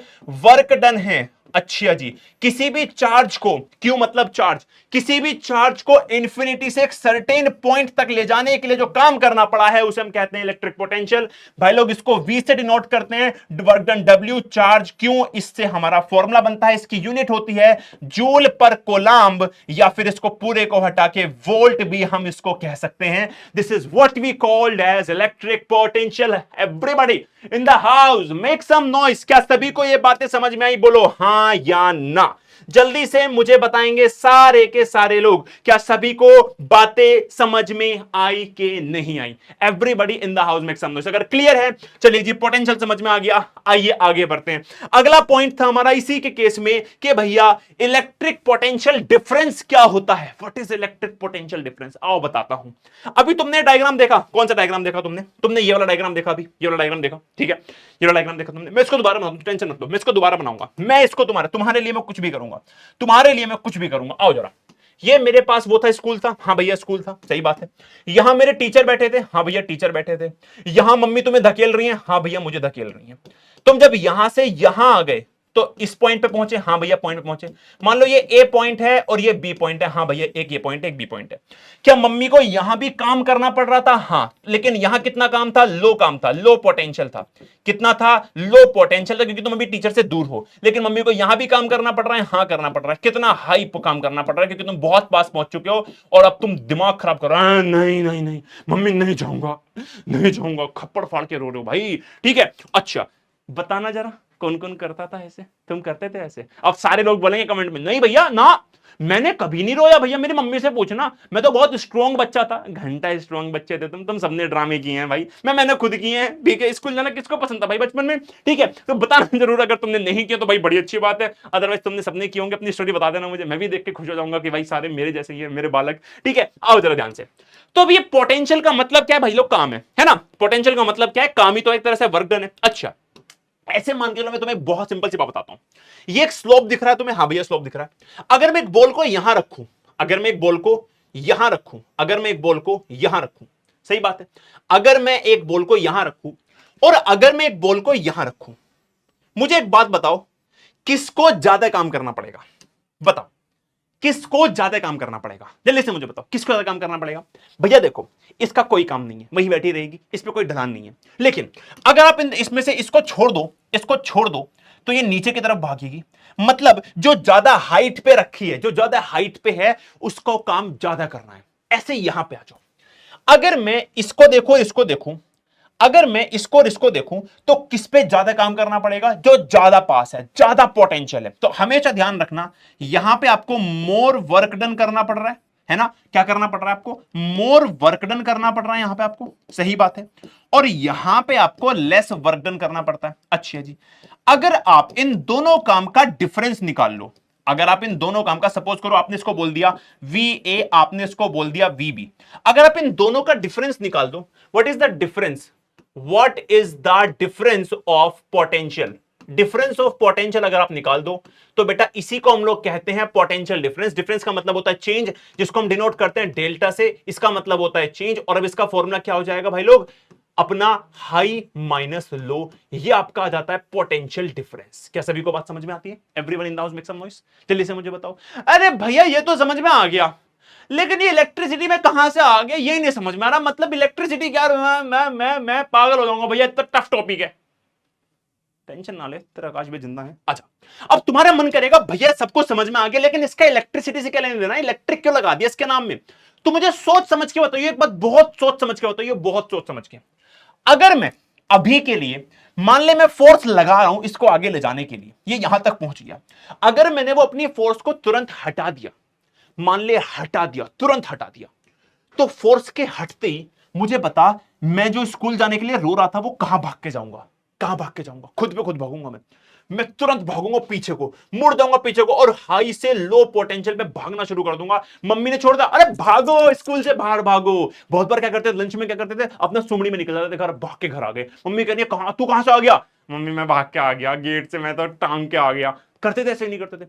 तो अगर आप समझो, अगर सेम आप एक इलेक्ट्रॉन के साथ में करो, तो इलेक्ट्रॉन यहां से वहां गया, आपने उसको छोड़ दिया, तो अब इलेक्ट्रॉन बिना किसी वजह बैकवर्ड फ्रॉम हाई पोटेंशियल से लो पोटेंशियल फ्लो करेगा, फ्रॉम हाई पोटेंशियल से लो पोटेंशियल की तरफ फ्लो करेगा। और भाई लोग भाई लोग भाई लोग भाई लोग भाई लोग, फ्लो ऑफ चार्ज को इलेक्ट्रिक करंट कहते हैं। और इसी वजह से आपका यहां से क्या हो जाएगा भैया? फ्लो ऑफ चार्ज देखने के लिए मिलेगा, और फ्लो ऑफ चार्ज को ही इलेक्ट्रिक करंट कहते हैं। क्या सभी को समझ में आया कि इलेक्ट्रिक करंट के होने का सबसे बड़ा कारण क्या हो गया? पोटेंशियल हो गया। भैया समझ नहीं आया, अब मैं समझाता हूं, देख जरा मेरी बात समझियो। देख, ये तुम्हारा बिजली घर है, ठीक है ना? ये तुम्हारा क्या है? पावर हाउस है, ठीक है, जहां पे बिजली बन रही है। और ये तुम्हारा अपना हाउस है, ये तुम्हारा अपना घर है। पता है क्या होता है यहां पे? ये तुम्हारा अपना घर है। यहां पे हम लोग ऐसा करते हैं कुछ इंस्ट्रूमेंट्स का यूज करके, कि इसको रखते हैं हाई पोटेंशियल पे, है ना, और इसको रखते हैं लो पोटेंशियल पे, सही बात है। और इसके हाई पोटेंशियल पे लाके चार्ज को छोड़ देते हैं। चार्ज क्या करेगा? समझ बताओ, जल्दी से मुझे बताओ। चार्ज हाई से लो की तरफ भागना शुरू करेगा, और जब ऐसा करेगा तो इलेक्ट्रिसिटी, चार्ज का फ्लो ही इलेक्ट्रिसिटी कहलाती है। और वही तुम्हारी इलेक्ट्रिसिटी यहां पे आ रही होती है, और वो इलेक्ट्रिसिटी तुम्हारे घर तक पहुंच जाती है। अब चार्ज तुम्हारे घर पे आया और चार्ज से इलेक्ट्रिसिटी, तो इस तरीके से सारी चीजें काम करती हैं। आई होप कि आपको पोटेंशियल डिफरेंस समझ में आ गया होगा। ध्यान रखना, पोटेंशियल डिफरेंस होने की वजह से भी काम हो रहा है कि वो पीछे की तरफ भाग रहा है और चार्ज भाग रहा है। तो अगर आप लिखोगे V = W/Q तो भी सही है, और आप लिखोगे delta V equals to W upon Q बेटा तो भी सही है। तो दोनों फॉर्मूले ही सही हैं। ध्यान रखना जब आपको खाली वोल्टेज देगा तो आपको W अपॉन Q लगाना है, अब आपको खाली डेल्टा V देगा तब भी आपको W अपॉन Q ही लगाना है, क्योंकि दोनों केस में काम होगा। आई होप कि सभी को समझ में आ गया होगा। क्या बात है भैया। तो क्या लिखा, the amount of work done required on a unit positive charge to move it from one potential point to another potential point. In other words, the work done on a charge by the battery to move from higher potential to lower potential is called as difference. भैया battery कहां से आ गई, अब देखो बताता हूं battery कहां से आ गई। समझ, देख ध्यान से समझियो। देख देख ये मैंने एक बैटरी ले ली, बैटरी ठीक है, देख मैंने बैटरी ले ली एक, ठीक है ध्यान से देखियो। तो यहां जब मैंने बैटरी ली तो भाई लोग बैटरी में तुम्हें हमेशा पता है दो टर्मिनल होते हैं, होता है पॉजिटिव एक नेगेटिव। तो रियलिटी में पता है क्या होता है, वो जो पॉजिटिव वाला होता है ना, पॉजिटिव वाला, वो जो पॉजिटिव वाला होता है उसको हम बड़ी लाइन से दिखाते हैं, इसको दिखाते हैं छोटी लाइन से, ठीक है ना। तो पॉजिटिव का यहां पे मतलब होता है भाई लोग हाई पोटेंशियल, क्या होता है, हाई पोटेंशियल होता है, ठीक है हाई पोटेंशियल होता है। और यहां क्या होता है भाई लोग, हमारा लो पोटेंशियल होता है। क्या होता है, लो पोटेंशियल होता है। और हमने अभी ये पढ़ लिया कि अगर आप हाई पोटेंशियल और लो पोटेंशियल की बात करेंगे तो इलेक्ट्रिक करंट मूव करता है from high potential to low potential. अभी क्या है ना, अबे अभी तो क्या यार, क्या तुम यार नींद में बैठे हो क्या भैया, नींद में बैठे हो क्या। अभी क्या होता है, हाई पोटेंशियल से लो पोटेंशियल की तरफ जाती है चीजें, हाई पोटेंशियल से लो पोटेंशियल, क्योंकि अगर तुम इसको छोड़ोगे तो पीछे की तरफ भागेगा, मतलब हाई से लो पोटेंशियल की ओर भागेगा। तो अगर मैं बात करूं इलेक्ट्रिक करंट की, अगर मैं आई की बात करूं तो वो जा रहा है पॉजिटिव से नेगेटिव टर्मिनल पे, क्योंकि इलेक्ट्रिक करंट ऐसी भागता है ना। किसकी बात कर रहा हूं, अगर मैं बात कर रहा हूं करंट की, ठीक है ना, अगर मैं बात कर रहा हूं करंट की, सही बात है, बहुत बढ़िया भैया, कोई दिक्कत वाली बात नहीं, मुश्किल वक्त कमांड हो सकता। अच्छा, लेकिन कहानी में एक ट्विस्ट आएगा। कहानी में ट्विस्ट ये आएगा, जो हमने सारी बातें समझी थी, ये समझी थी पॉजिटिव और पॉजिटिव चार्ज के बीच में। मतलब ध्यान दो, यहां पे रिपल्शन हो रहा था, यहां पे रिपल्शन हो रहा था क्योंकि ये भी पॉजिटिव था और बाहर वाला भी पॉजिटिव था, है ना। हमने जो पूरी डेफिनेशन जो साइंटिस्ट लोगों ने की वो इस वजह से की थी। लेकिन रियलिटी में जब हम बैटरी का यूज करते हैं, वायर का यूज करते हैं, तो वहां पे इलेक्ट्रॉन्स इधर से उधर भागता है, क्योंकि पॉजिटिव तो भागता ही नहीं है। तो अगर मैं ऑलरेडी डिफाइन कर चुका हूं कि करंट भागेगा हाई से लो, तो करंट को तो कहते हैं पॉजिटिव से नेगेटिव ही। लेकिन अगर तुमने मान लो किसी एक कोने पे इलेक्ट्रॉन रख दिए, मान लो यहां पे, तो अगर मैं इलेक्ट्रॉन की बात करूं, कि तो भाई तुमने इसमें इलेक्ट्रॉन रख दिए, है ना, बैटरी के अंदर इलेक्ट्रॉन है, तो इलेक्ट्रॉन भागेगा कहां से, नेगेटिव से पॉजिटिव की तरफ, क्योंकि इलेक्ट्रॉन खुद नेगेटिवली चार्ज होता है।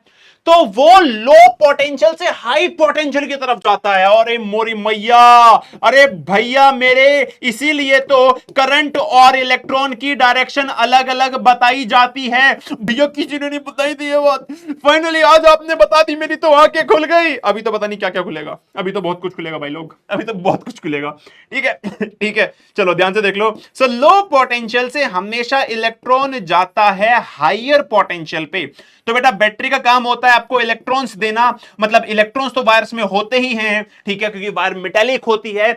अपनी बैटरी का काम है पोटेंशियल प्रोवाइड करना, यहां पे हाई यहां पे लो। तो जब वायर्स के अंदर अपने इलेक्ट्रॉन्स होते हैं, सपोज करिए कि आपने इस वायर को यहां से यहां लगा दिया और इस वायर के अंदर क्या है, इलेक्ट्रॉन्स हैं, तो वो कहां से कहां जाएंगे, वो नेगेटिव से पॉजिटिव की तरफ जाएंगे। जबकि करंट की डेफिनेशन क्या थी हमारी थोड़ी देर पहले, हाइयर पोटेंशियल से लोअर पोटेंशियल पे। तो इसलिए इन दोनों की डायरेक्शन अलग अलग होती है। क्यों होती है समझ में आ गया भाई साहब, मौज ही आ गई होगी। एपीएम लिख देना, ठीक है ना, बिना कहे, ठीक है। अच्छा ठीक है, अब भैया इससे मेरा क्या फायदा हुआ, मेरा फायदा यह हुआ भाई लोग कि हम कहते हैं भैया क्या, व्हाट इज इलेक्ट्रिक करंट, कोई चीज क्यों चलती है ना, बल्ब क्यों चलता है, क्योंकि उसके अंदर से चार्ज फ्लो होता है।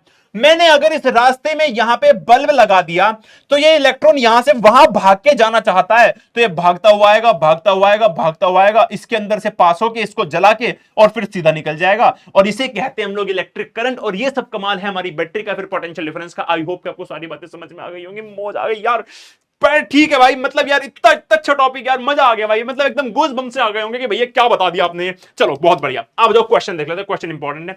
How much work is done in moving a charge, 2 column का चार्ज है भैया, गिवन लिखेंगे सबसे पहले, भैया क्या करेंगे, गिवन लिखेंगे, और गिवन में लिखेंगे चार्ज मेरा 2 कॉलम है, सही बात है। फ्रॉम अ पॉइंट, बेटा 2 पॉइंट दे दिया, 118 volt 128 volt, high potential low potential, delta we निकाल लो। हाई से लो जाती है हमेशा, तो ये आ गया आपका 10 वोल्ट, आपको बताना है। हाउ मच वर्क, डब्ल्यू आपको बताना है। तो आपका फॉर्मूला बन जाएगा delta V equals to W upon में क्यू, क्योंकि potential difference is work done per unit charge. तो ये आपका फॉर्मूला आ गया डब्ल्यू 10 हो गया, डब्ल्यू आपको निकालना है, क्यू आपका 2 है, तो बेटा डब्ल्यू की वैल्यू आ गई 20, वर्क डन होता है जूल्स में, तो आपका आंसर आ गया। आई होप कि सभी का यही आंसर आया है, क्या बात है। चलिए अगला क्वेश्चन, ये तुम खुद से मेरे से पहले करोगे अब, है ना, सारी बातें अच्छे से बता रहा हूं ना, तो खुद से क्वेश्चन लगाओ और लगाने के बाद मुझे बताओ कि क्या आंसर आएगा। जिसने मुझसे पहले कमेंट में आंसर कर दिया और लिख दिया कि भैया मैंने आपसे पहले किया था, उसको मैं पुच्ची दूंगा, है ना, हर्ट जाके पुच्ची दूंगा तुम्हें वहां पे। चलो मैं तुम्हें कमेंट में रिप्लाई में पुच्ची दूंगा, और क्या बताओ तुम, ठीक है। चलो जल्दी से वहां पे गिवन लिखो। तो गिवन में क्या लिखा भाई लोग, हमारे पास एक अमाउंट है जो हुआ है W इक्वल्स टू 100 जूल का वर्क डन हुआ है, जिसमें कि हमने ट्रांसफर किया एक 5 कोलम्ब के चार्ज को एक टर्मिनल से दूसरे टर्मिनल पे। Find the voltage of the battery. देखो यार सिंपल सी बात है, डेल्टा वी आपको निकालना है यहां पे, तो delta V equals to W upon में क्यू, तो delta V equals to 100 upon में 5, यानी कि बेटा डेल्टा वी की वैल्यू आ गई 20 वोल्ट। तो जो भी जिस पॉइंट से जिस भी पॉइंट पे किया, जो पोटेंशियल डिफरेंस है, जो पोटेंशियल आया वो बेटा कितना आया, 20 वोल्ट आया।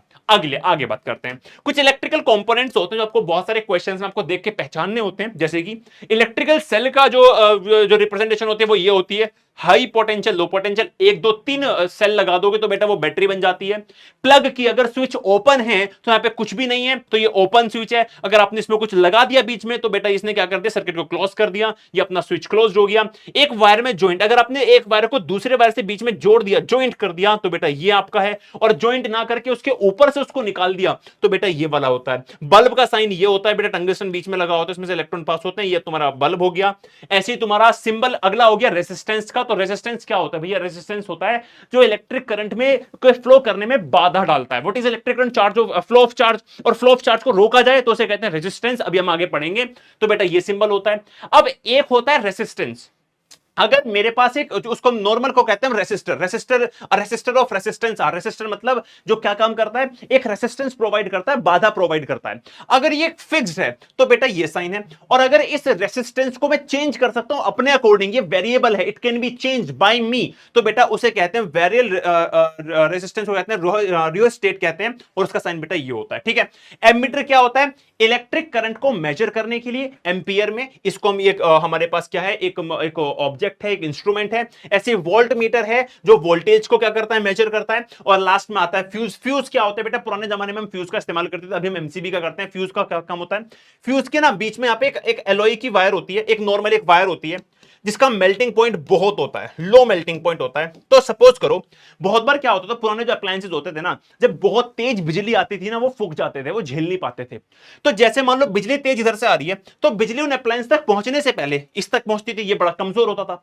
तो हाई वोल्टेज पे ये क्या होता था, बीच से टूट जाता था और आगे बिजली नहीं जा पाती थी, जिससे कि हमारे अप्लायंस फूकने से बच जाते थे। ये काम होता था फ्यूज का। इसका साइन ये रहा तुम्हारे सामने। चलिए अब आगे बढ़ते हैं, इलेक्ट्रिकल सर्किट। तो मैंने तुम्हें बताया कि बैटरी में एक पोटेंशियल होता है हाई, एक होता है लो। इलेक्ट्रिक करंट ऐसे फ्लो करता है, जबकि इलेक्ट्रॉन्स उल्टा फ्लो करते हैं। कुछ ऐसे क्यों करते समझा दिया, क्योंकि इलेक्ट्रॉन्स नेगेटिव होते हैं, नेगेटिव पॉजिटिव की तरफ जाएगा। लेकिन हमने डेफिनेशन पढ़ी थी इलेक्ट्रिक पोटेंशियल में कि इलेक्ट्रिसिटी फ्लो करती है हाई से लो की तरफ, तो इसलिए इसको ऐसे मान लेते हैं, ठीक है। चलिए भैया बहुत बढ़िया बात है, कोई दिक्कत वाली बात नहीं है। अब आगे बताओ, अब अगर मुझे इसका कुछ फायदा उठाना है इलेक्ट्रॉन्स के फ्लो का, तो मैं बीच में लगा दूंगा बल्ब। बल्ब बीच में लगाऊंगा, बीच में एक स्विच भी लगाऊंगा।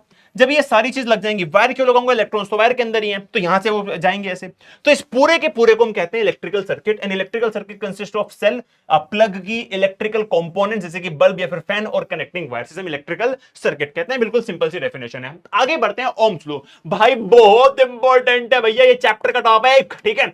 तो ध्यान से देखेंगे व्हाट इज ओम्स लॉ, बहुत इंपॉर्टेंट है पेपर पॉइंट ऑफ व्यू से, ठीक है ना, बहुत ज्यादा इंपॉर्टेंट, ध्यान से देखना। तो 1826 में एक जर्मन साइंटिस्ट है जॉर्ज साइमन ओम, साइमन गोबैक, ये वो वाले साइमन नहीं है, इनको गोबैक नहीं कह सकते, इनको कम कम कहेंगे क्योंकि बहुत अच्छी बात बताए गए हैं। तो साइमन कमबैक ओम का आपने जो है बहुत ही अच्छा एक लो दिया है। आइए, ये एक रिलेशनशिप है गाइस, रिलेशनशिप। अब रिलेशनशिप सुनते तुम्हारे मन में आता है महिला मित्र, नहीं, ये वो वाली रिलेशनशिप नहीं है। कब सुधरोगे तुम जालिमो, ये रिलेशनशिप अलग है। ये रिलेशनशिप है between current, voltage and resistance. And resistance के बीच में किसी भी इलेक्ट्रिकल सर्किट में। आओ जरा समझाता हूं क्या है। इसको समझने के लिए मैं नीचे समझना पड़ेगा कि डेफिनेशन क्या लिखा है। अकॉर्डिंग टू ओम्स लॉ ये कहता है कि अगर आपने कांस्टेंट टेंपरेचर, कांस्टेंट प्रेशर, ये सारी चीजें कांस्टेंट रखी, जो भी फिजिकल कंडीशंस होती हैं किसी भी कंपोनेंट की, उनको कांस्टेंट रखने पे जो करंट फ्लो होता है किसी भी कंडक्टर से, वो डायरेक्टली प्रोपोर्शनल है टू द अप्लाइड वोल्टेज। इतना फुद्दू, इतना फुद्दू लो। अब भैया फुद्दू कह रहे हो, ओम ने कितने मेहनत से दिया था। अबे तुम्हारे लिए फुद्दू है, ओम ने तो बहुत रिसर्च की होगी, तुम्हारे लिए फुद्दू क्यों है? देखो समझो, ये कह रहा है कि जो भी करंट फ्लो होगा वो डायरेक्टली प्रोपोर्शनल होगा डेल्टा वी के। अबे ये तुम पढ़ चुके यार, क्या बात कर रहे हो भैया। अबे देखो ना, यहां पे देखो, जितना बड़ा स्लोप होगा, जितना डिफरेंस होगा हाई पोटेंशियल और लो पोटेंशियल में, जितना ज्यादा डिफरेंस होगा हाई पोटेंशियल और लो पोटेंशियल में, उतनी ज्यादा डेल्टा वी की वैल्यू होगी। और जितनी वो होगी उतनी तेजी से ये बॉल नीचे जाएगी, मतलब उतनी तेजी से ये इलेक्ट्रॉन पीछे भागेगा। जितना ज्यादा तुम टीचर के पास मुझे लेके जाओगे, मैं उतने ज्यादा खप्पर भरूंगा और मम्मी के छोड़ते ही मैं साइदनी से भाग के जाऊंगा वापस।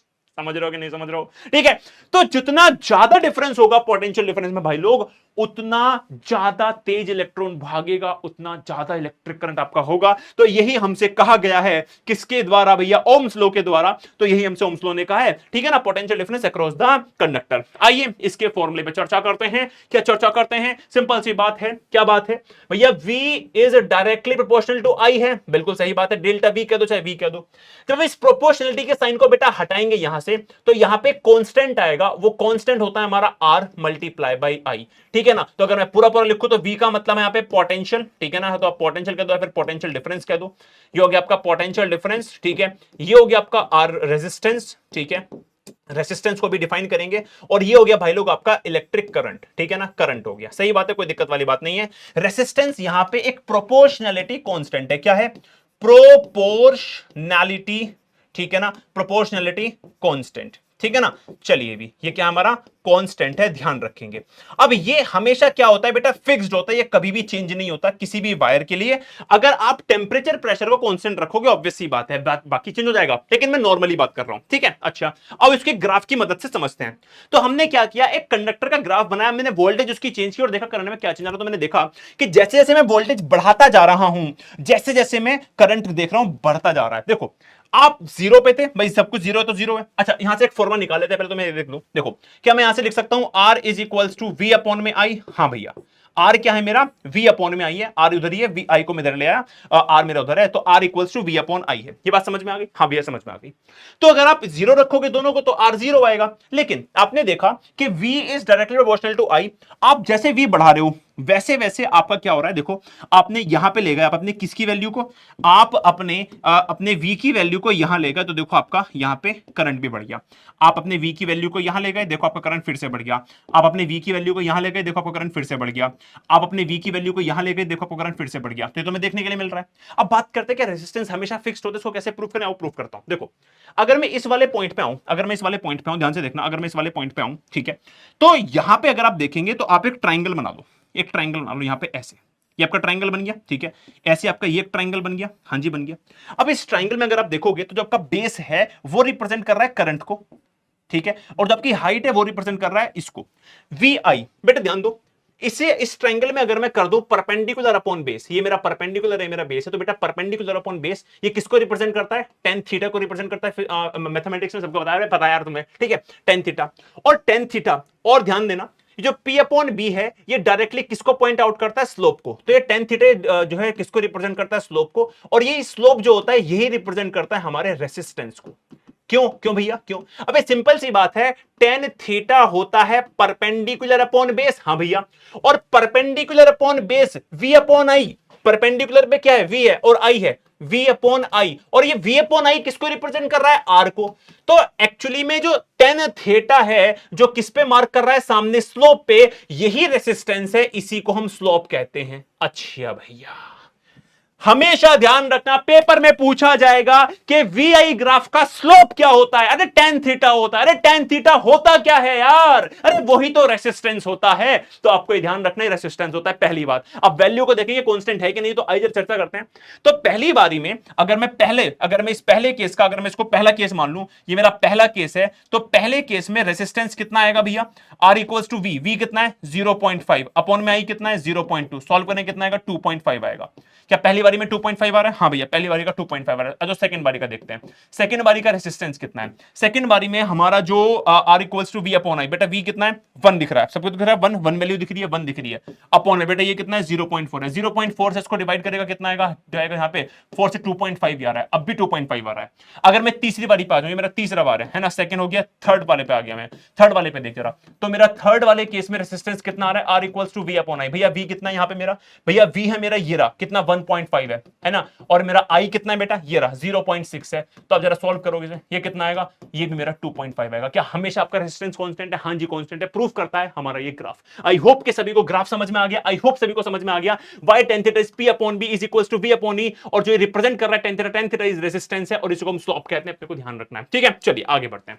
अब देखो, अगर तुमसे पूछ लिया जाए कि एक ग्राफ है तुम्हारे पास जिसमें तुम्हारे पास V यहां पे, I यहां पे है, V तुम्हारा परपेंडिकुलर है, बेस तुम्हारा करंट है, तो परपेंडिकुलर अपॉन बेस अगर तुम्हारा V अपॉन I है, तो ये तुम्हारा R है और यही तुम्हारा टेन थीटा है, ठीक है।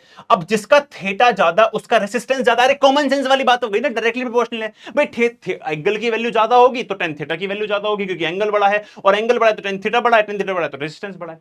तो अगर तुम्हारे पास दो ग्राफ हो, ये एक का थीटा है, ये बड़ा वाला थीटा थीटा 1 है, और ये छोटा वाला थीटा थीटा 2 है।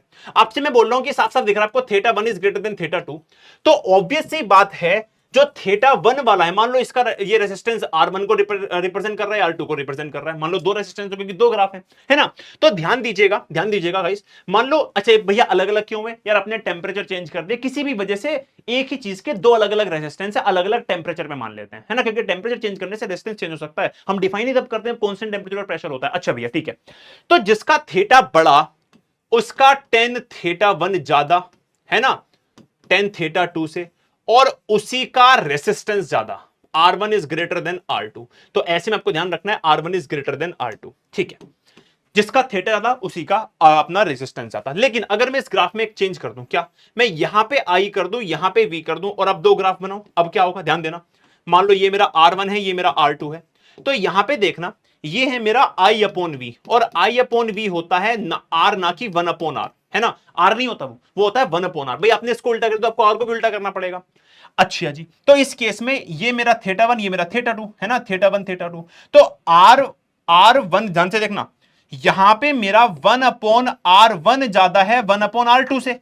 जल्दी से मुझे बताओ भाई, थीटा 1 को ये R1 है, लेकिन एक्चुअली में I अपॉन वी तो 1 अपॉन R है ना, तो ये किसको रिप्रेजेंट कर रहा है? 1 अपॉन R1 को, ये 1 अपॉन R2 को। क्रॉस मल्टीप्लाई करोगे तो आ जाएगा R2 ग्रेटर देन R1। तो यहां पे उल्टा हो जाता है, R2 is greater than R1, और यहां पे R1 is greater than R2। आओ एक क्वेश्चन करवा दो, तुम्हें बहुत अच्छे से कॉन्सेप्ट समझ में आ जाएगा। देखो जरा ध्यान से, एक कॉन्सेप्ट बताता हूं मैं तुम्हें इस वाले क्वेश्चन में। देखो ये मेरा क्वेश्चन है भैया, एनसीईआरटी एग्जाम्पलर का क्वेश्चन। क्या कह रहा है? क्वेश्चन ये कह रहा है कि स्टूडेंट ने कैरी किया एक एक्सपेरिमेंट करने के बाद में उसने क्या किया, नाइक्रोम वायर के लिए रेजिस्टेंस का ग्राफ बनाया, R1 R2 R3। यहां पे मेरा I है, यहां पे मेरा V है। सही बात है भैया। पूछ रहा है ऑर्डर बताओ, करेक्ट ऑर्डर क्या? तो करेक्ट ऑर्डर क्या है भाई? अगर V अपॉन I होता, अगर ये होता V अपॉन I, तो मेरा ऑर्डर बनता R1 बड़ा, R2 छोटा, R3 सबसे छोटा। लेकिन ये है I अपॉन V, उल्टा हो जाएगा। तो R1 सबसे छोटा, फिर R2 और फिर R3, मतलब R3 सबसे बड़ा होना चाहिए, मतलब C is the correct option. समझ में आ गई बात? ठीक है, तो इस तरीके से आपको सारी चीजें लगानी है। आई होप के बातें क्लियर हैं। आइए आगे बढ़ते हैं। अगला जो हमारा आता है भैया ओम्स लॉ। ओम्स लॉ में फॉर्मूला समझ में आ गया, कुछ अलग बातें समझ लेते हैं। इट इज अ प्रॉपर्टी, ध्यान से देखना। अब हम बात कर रहे हैं ओम्स लॉ से किसकी? रेजिस्टेंस की, है ना। भाई रेजिस्टेंस क्या है, आओ जरा उसको प्रैक्टिकली समझते हैं हम लोग, ठीक है। ओम्स लॉ में हमारा रेजिस्टेंस प्रैक्टिकली क्या है? देखो, it is the property of the conductor to resist the flow of charge through it. ये रेसिस्टेंस का जो काम है वो अपने फ्लो ऑफ इलेक्ट्रॉन को रोकने का है। अच्छा, इसको डिनोट करते हैं आर सिंबल से। सही बात है, इसकी यूनिट होती है ओम, या फिर इसको हम ऐसे भी उल्टा लोटा बना के भी रिप्रेजेंट करते हैं। अब भैया आप बोलोगे यार भैया ये रेसिस्टेंस एक्चुअली में मतलब समझ नहीं आया करता क्या? देखो यार सिंपल सी बात है, रेसिस्टेंस का काम है इनको रोकना। अब ये रोक कैसे सकता है, मैं तुम्हें इसका एग्जांपल देता हूं। मान लो कि बहुत सारे लोग एक गली में भाग रहे हैं, बहुत सारे लोग एक गली में भाग रहे हैं। जब वो भागेंगे तो उनके बीच में टक्कर लगेगी ना, टक्कर लगेगी तो जब टक्कर लगेगी वो रुक जाएंगे, रुक के गिर जाएंगे, और जब वो गिरेंगे वो है उनका अपोजिशन। तो रेसिस्टेंस क्या है? इनके बीच की होने वाली कॉलिजन जो इनको रोकती है, और उसी की वजह से फ्लो अपोज होता है, इलेक्ट्रॉन्स के फ्लो का अपोज होता है, उसे हम कहते हैं रेसिस्टेंस। बात समझ में आ गई? ये रोकता है एक तरीके से, ठीक है। अच्छा भैया, ठीक, चलो भाई काम करते हैं, रेजिस्टेंस को बहुत अच्छे से समझते हैं कि रेजिस्टेंस एक्चुअली किस किस बात पर डिपेंड करता है, कैसे होता है भाई, सब कुछ देखते हैं एक बार आराम से, ठीक है। देखो यार ध्यान से, सबसे पहले रेजिस्टेंस क्या होता है मैंने तुम्हें बता दिया, रुकावट होती है। तो किस किस चीज पे डिपेंड करती है? पहली बात होती है भाई लोग नेचर ऑफ मटेरियल पे, मटेरियल हमारा कैसा है। अबे भाई तुम लोग अपने घर में तारे लगाते हो, तारे है ना, तो तुम अपने घर में तार लगाते तो बहुत सारी चीज बहुत ही अच्छी कंडक्टर होती है, मतलब वो बहुत कम रेजिस्टेंस शो करती है, और बहुत अच्छे से वहां पे चार्ज फ्लो हो सकता है, मतलब रेजिस्टेंस कम होता है। जैसे कि गोल्ड तुम्हारा बहुत अच्छा क्या है, कंडक्टर है, सिल्वर तुम्हारा बहुत अच्छा कंडक्टर है। लेकिन कुछ मटेरियल हमारे ऐसे होते हैं जो बहुत अच्छे कंडक्टर नहीं होते। तुम सोच लो कि यार मैं आयरन की वायर क्यों नहीं यूज करता, क्योंकि उतना अच्छा कंडक्टर नहीं है, बहुत खराब नेचर है, रेजिस्टेंस बहुत ही ज्यादा है, ठीक है। तो रेजिस्टेंस सबसे पहले डिपेंड करता है भाई लोग नेचर ऑफ मटेरियल पे, फिर लेंथ ऑफ मटेरियल पे। भैया लेंथ ऑफ मटेरियल का क्या मतलब है? या तुम दिमाग लगाओ यार, तुम कहीं पे एक ध्यान से देखो, तुम एक लंबी गली में खड़े हो, तुम्हें एक कोने से दूसरे कोने पे भाग के जाना है। फॉर एग्जांपल मान लो चार्ज यहां पे है, अब इस चार्ज को, बहुत सारे चार्ज को यहां से वहां जाना है, तो जितना लंबा रास्ता उतनी ज्यादा टक्कर कॉलिजन होने की संभावना, जितनी ज्यादा टक्कर उतना ज्यादा रेजिस्टेंस, ठीक है। तो लेंथ के डायरेक्टली प्रोपोर्शनल होता है रेजिस्टेंस, यह हमें याद रखना है, लेंथ ऑफ द कंडक्टर के। पहली बात तो ये हो गई, ठीक है भैया। दूसरी बात बेटा, दूसरी बात का मतलब है यहां पे क्रॉस सेक्शनल एरिया। अब ये होता है क्रॉस सेक्शनल, इसे कहते हैं हम लोग क्रॉस सेक्शनल एरिया। भैया ये क्या बताता है बेटा? ये आपको दिखा रहा है कि ये जो वायरस की मोटाई कितनी है, जो कंडक्टर इसकी मोटाई कितनी है, क्योंकि जितना क्रॉस सेक्शनल एरिया होगा उतनी ज्यादा मोटाई होगी इसकी, सही बात है। अब तुम दिमाग लगाओ, मान लो कि मैं यहां पे एक और कंडक्टर लेता, मान लो मैं यहां पे एक और कंडक्टर लेता कुछ इस तरीके से, लेट सपोज कुछ इस तरीके से मैं एक और कंडक्टर ले लूं यहां पे ऐसे, ठीक है ना। और अब तुम देखोगे इसमें और इसमें क्या अंतर है, इसमें और इसमें क्या अंतर है? इनका जो मैंने एरिया है ना, क्रॉस सेक्शनल एरिया भाई लोग, वो बहुत छोटा कर दिया इस वाले का, है ना। ये मेरा बहुत छोटा एरिया वाला हो गया। अब तुम खुद दिमाग लगाओ, इसमें इलेक्ट्रॉन्स उतने ही हैं जितने ऊपर वाले उसमें, लेकिन इसमें और इसमें क्या अंतर है कि यहां पे अब इलेक्ट्रॉन्स को भागने की जगह कम मिलेगी। यहां 4 इलेक्ट्रॉन्स इतने फैले हुए थे तो आराम से भाग पा रहे थे, छोटी गली है, टक्कर होने के ज्यादा चांसेस हैं। तो जितना कम एरिया होगा उतना रेजिस्टेंस ज्यादा, मतलब इनवर्सली प्रोपोर्शनल का केस। डायरेक्टली इनवर्सली का मतलब समझते हो ना? अगर मैं सामने लिख रहा हूं तो मतलब लेंथ के बढ़ाने से रेजिस्टेंस बढ़ेगा, और इसका मतलब है अगर मैं एरिया को बढ़ाता हूं तो रेजिस्टेंस घटेगा, एरिया को घटाता हूं तो रेजिस्टेंस बढ़ेगा, मतलब उल्टा होता है। बात समझ में आ रही इतनी? हाँ भैया। और अगला हमारा लास्ट पार्ट आता है भाई लोग टेंपरेचर पे। टेंपरेचर में मतलब कैसे? ये तुम एक ऐसे समझो कि मान लो तुम इस गली से इस कोने से उस कोने पे भागना चाहते हो, है ना। एक तो पहले तो लेंथ पे डिपेंड करेगा, जितनी लंबी लेंथ उतना रेजिस्टेंस, फिर एरिया पे डिपेंड करेगा। उसमें मैं तुम्हारे पीछे कुत्ते छोड़ दूं, या फिर ऐसे मान के चलो मैं तुम्हारे पीछे ना एक आग का बोल, एक डंडा लेके भागने लगूं, उसमें आग लगी हुई है, और मैं तुम्हारे पास आके तुम्हें जला दूंगा, तुम बहुत तेजी से भागोगे। मतलब टेंपरेचर यहां पे हीट देता है, हीट से मिलती है एनर्जी, और जब एनर्जी मिलती है तो इलेक्ट्रॉन्स बहुत तेजी से भागते हैं, नो मैटर कॉलिजन होगा। समझ रहे हो बात को? अगर तुम्हारे पीछे कुत्ता पड़ जाए, तुम टक्कर खा के गिर भी जाओगे ना, फटाक से उठ जाओगे, फटाक से चोट वोट सब भूल जाओगे, अरे भागो भाई नहीं तो पिछवाड़ा गया मेरा आज, ठीक है। तो इस तरीके से मैं ध्यान देनी है बात। तो टेंपरेचर पे कैसे? Directly proportional. हालांकि मैं टेंपरेचर कुछ करना नहीं है, बस जानना है कि टेंपरेचर पे डिपेंड करना है। ध्यान रखना पेपर में डायरेक्टली क्वेश्चन आएगा, define resistance and the factors affecting resistance, तुम्हें 4 बताने हैं, ठीक है। आप देखो यहां पे ध्यान से, एक बड़ी इंपॉर्टेंट बात, अगर मैं इन दोनों इक्वेशन को कंबाइन कर लूं भाई लोग, तो मेरे पास आएगा R upon L by A. Proportionality का साइन हटाते हैं तो एक कांस्टेंट आएगा, वो हो जाएगा यहां पे रो L अपॉन ए। और भाई लोग ये जो रो है ना, इसे बोलते हैं हम लोग प्रोपोर्शनलिटी कांस्टेंट, हम कहते हैं रो। इसको हम एक और नाम से जानते हैं रेसिस्टिविटी। अब इसके बारे में बताऊंगा रेसिस्टिविटी क्या होती है, 2 सेकंड रुक जाओ।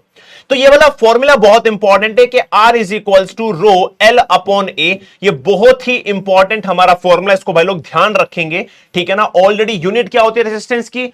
भैया ये होती है हमारी ओम। अगर कोई पूछे यूनिट ऑफ रेजिस्टेंस क्या है, भाई लोग ओम है, जिसको हम एक उल्टे लोटे से भी दिखा देते हैं। आई होप कि आपको समझ में आ गया रेजिस्टेंस क्या है, किस किस फैक्टर पे डिपेंड करता है। अब पेपर में एक डेफिनेशन लिखने के लिए आपके पास आएगी कि डिफाइन करो 1 ओम। 1 ओम को डिफाइन करो। 1 ओम का मतलब क्या है? रेजिस्टेंस जब 1 ओम होगा उसको डिफाइन करो। तो कैसे करेंगे? देखो बहुत सिंपल सी बात है, बहुत सिंपल सा तरीका है। क्या तरीका है भाई? रेजिस्टेंस होता है तुम्हारा रो L अपॉन में ए, क्या यही होता है? ये फिर आप ऐसे भी छोड़ो। सबसे बेसिक फॉर्मूला क्या होता है रेजिस्टेंस का? वो होता है R is equals to V into I, है ना, sorry V equals to I R, है ना, ये होता है अपना formula V equals to I R, ये अपना फॉर्मूला होता है ओम्स लॉ से। तो रेसिस्टेंस यहां से क्या आ जाएगा, ये आ जाएगा अपना V अपॉन में I। हाँ भैया आ जाएगा। अब मुझे खुद सोच समझ के बताओ कि R की वैल्यू 1 ओम कब होगी, कब होगी आर की वैल्यू 1 ओम, जब ये दोनों सेम होंगे और कट जाएंगे। और सबसे मिनिमम नंबर लूं तो मैं ये कह दूं कि अगर मेरे पास ये हो जाए 1 वोल्ट, ये मेरे पास हो जाए 1 एंपियर, तो 1 अपॉन 1 क्या होता है भाई लोग, सबसे बेसिक वैल्यू 1 अपॉन 1 क्या होता है, 1 ही होता है। तो क्या मैं ये कह सकता हूं कि 1 ohm is defined as the resistance of a conductor which allows a current of 1 ampere. अब आप बोलोगे भैया आप 1 एंपियर ही क्यों ले रहे हो, आपने यहां पे इसको 5 ले लेते, इसको 5 ले लेते, तब भी आंसर वही आता। यार एक बात मुझे बताओ, एक बेसिक बात, अगर तुमसे कोई कह रहा है कि तुम एक ऐसा क्वेश्चन ले लो उसमें तुम्हें बहुत ज्यादा कैलकुलेशन ना करनी पड़े, तो तुम 1 लेके खुश रहोगे, 5 लेके खुश रहोगे। अबे किसी को 5 का टेबल नहीं आता, भैया 5 का टेबल किसको नहीं आता, बेटे बहुत सारे हैं मार्केट में हर तरह के एक्सेप्शनल केस हैं। अब मान लो तुम्हें नहीं आता 5 का टेबल, तुम्हें नहीं पता 5 1 5 होते हैं भाई, नहीं पता तुम्हें, क्या करोगे फिर, दिक्कत हो जाएगी ना। तो 1 मान लो, क्योंकि 1 1 1 होते तो भाई ये तो नर्सरी क्लास के बच्चों को पता है। तो समझ रहे मैं तुम्हें कहां तक ले जाके सोच रहा हूं कि भाई बिल्कुल बेसिक चल रहे हैं अपन लोग, ठीक है। तो 1 ले लेते हैं भाई लोग, समझना बहुत आसान रहेगा। तो अगर मैं 1 एंपियर का करंट ले लूं to flow through it when potential difference of 1 volt is there, तो 1 वोल्ट है और 1 ही एंपियर है, तो ऐसे में मेरा जो रेजिस्टेंस आ जाएगा वो आ जाएगा 1 ओम। और ऐसे मैंने इसको डिफाइन कर दिया, define 1 ohm when a current of 1 ampere flows through a conductor having a potential difference of 1 volt, the resistance is said to be 1 ohm. इस तरीके से हम इसको भैया डिफाइन करते हैं। तो डिफाइन बहुत इंपॉर्टेंट है, ध्यान रखना, पेपर में डिफाइन जब करोगे तो ये वाला पार्ट भी आपको लिख के आना है, दिखा के आना है कि भैया ऐसे मैं कर रहा हूं यहां पे, ठीक है। चलिए भाई लोग, अब तुम्हारे मन में आएगा भैया पेपर में रेजिस्टेंस आ गया, डिफाइन कर दूंगा, लेंथ क्या होती है पता है, एरिया क्या होता है पता है, रेसिस्टिविटी क्या होती है ये और बताइए। देखो जरा, अब रेसिस्टिविटी को डिफाइन कैसे करेंगे, मैं तुम्हें सिंपल सी बात बताता हूं। सबसे पहले रेसिस्टिविटी का फॉर्मूला निकाल लो इस वाले फॉर्मूले से। तो ए उधर चला जाएगा, एल नीचे, तो रो इक्वल्स टू आ जाएगा आर ए अपॉन एल। सही बात है। अब रेसिस्टेंस जो अपना रेसिस्टिविटी होती है ना भाई लोग, जो अपनी रेसिस्टिविटी होती है उसको एक और नाम से जानते हैं, उसका नाम है स्पेसिफिक रेसिस्टेंस। इसका एक और नाम है स्पेसिफिक रेसिस्टेंस। भैया इसका मतलब क्या है, देखो ऊपर जो आपने रेसिस्टेंस आर कैलकुलेट किया था, यह था इस पूरे कंडक्टर में, कहीं भी आप देखोगे ना तो वो आपको पूरे कंडक्टर का रेसिस्टेंस बता रहा है, पूरे कंडक्टर का, जिसकी लेंथ एल है, एरिया ए है।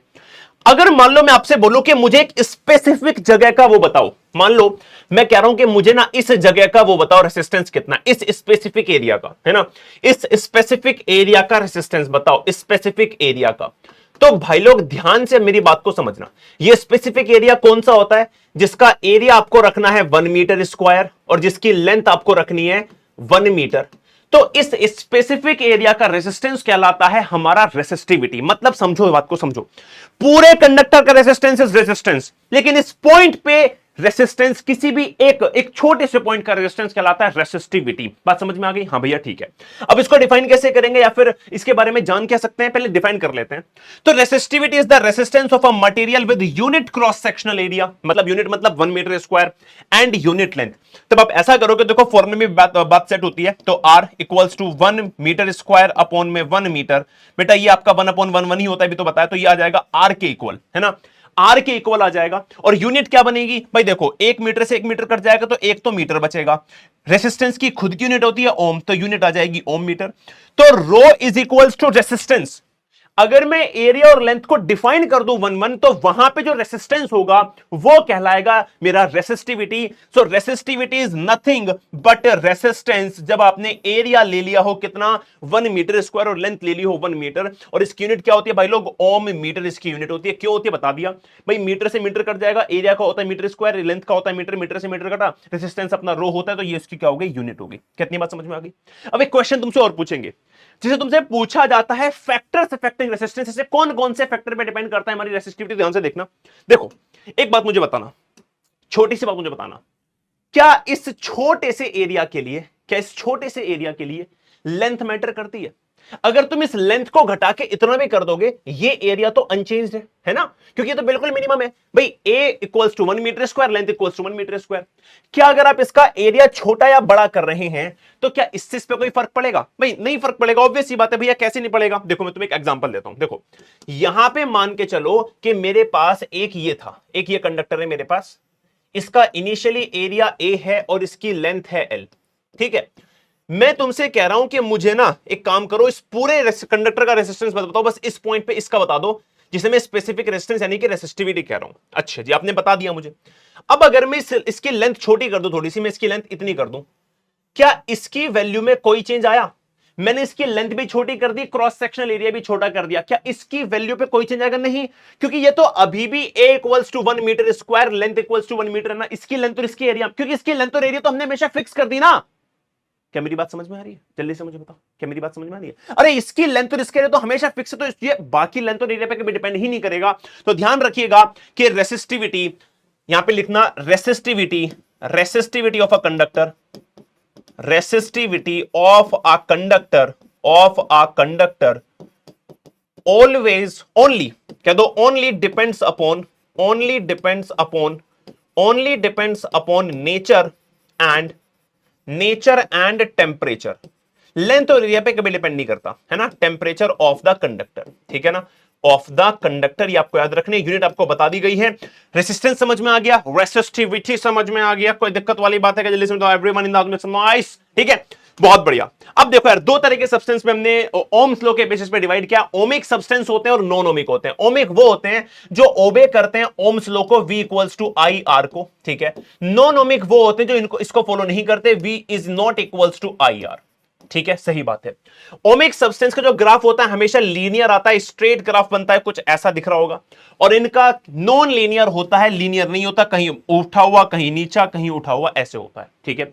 जितने भी मेटालिक कंडक्टर्स होते हैं, मेटल्स होते हैं, वो सारे ओमिक होते हैं। जितने भी सेमी कंडक्टर्स होते हैं, सेमी कंडक्टर्स मतलब ना तो बहुत अच्छे कंडक्टर होते हैं, ना बहुत बेकार इंसुलेटर, बहुत अच्छे इंसुलेटर, तो ये बीच में होते हैं, तो हम कहते हैं नॉन ओमिक सब्सटेंस। पेपर में आएगा, बताओ कौन है नॉन ओमिक सब्सटेंस, तुम बोलोगे सेमी कंडक्टर, ठीक है। चलिए भाई, बहुत बहुत बहुत बढ़िया, ठीक है। आइए क्वेश्चंस कर लेते हैं, बिना क्वेश्चंस के तो मजा नहीं आता है। तो क्वेश्चंस में लिखा हुआ है स्टडी द वीआई ग्राफ, आपको वीआई ग्राफ पढ़ना है for resistor as shown in the figure, ठीक है।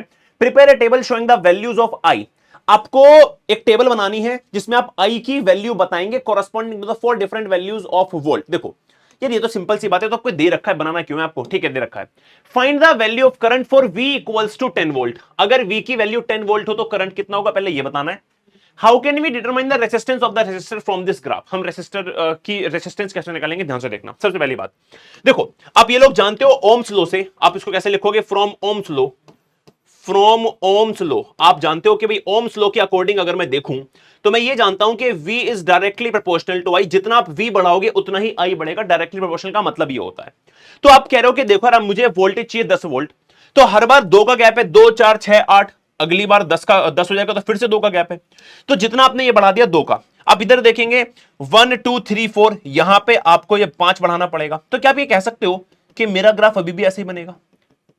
देखो, जब ये 2 बढ़ रहा है तो ये 1 बढ़ रहा है, डायरेक्टली प्रोपोर्शनल है। अगर ये 2 बढ़ेगा तो ये 1 ही बढ़ेगा, है ना। तो भैया यहां से मुझे ये समझ में आ गई बात कि मेरा वोल्टेज अगर 10 बढ़ गया है तो मेरा करंट कितना होगा। भैया इसको टेक्निकली देखो, ग्राफ से समझ में आ गया, टेक्निकली कैसे बताएंगे वो बताओ। टेक्निकली कैसे बताएंगे, तो टेक्निकली मैथमेटिकली बताता हूं। सबसे पहले तुम एक बात बताओ, तुम इस वाले पॉइंट की बात कर लो, इस वाले पॉइंट की बात, है ना। इस वाले पॉइंट पे V equals to I R होगा, हाँ भैया। बेटा इस वाले पॉइंट के लिए V कितना है, 8 है, I कितना है बेटा, 4 है, तो R कितना है निकाल लोगे, हाँ जी भैया निकाल लूंगा। 4/8 करूंगा, 8/4 करूंगा, R की वैल्यू आ जाएगी 2 ओम। कितनी आ गई, 2 ओम आ गई, निकल गई भैया। अब आ जाओ इस वाले पॉइंट पे कि वोल्टेज तुम्हें 10 करनी है। अब सेकंड वाले पे आ जाओ, अब फिर से लगा दो V equals to I are.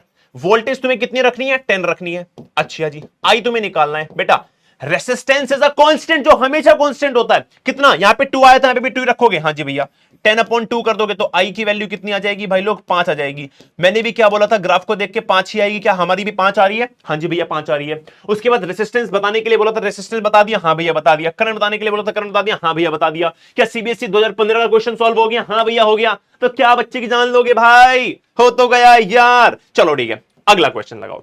एक और क्वेश्चन देखते हैं, न्यूमेरिकल जितने ज्यादा करोगे चैप्टर में उतने बढ़िया, ठीक है।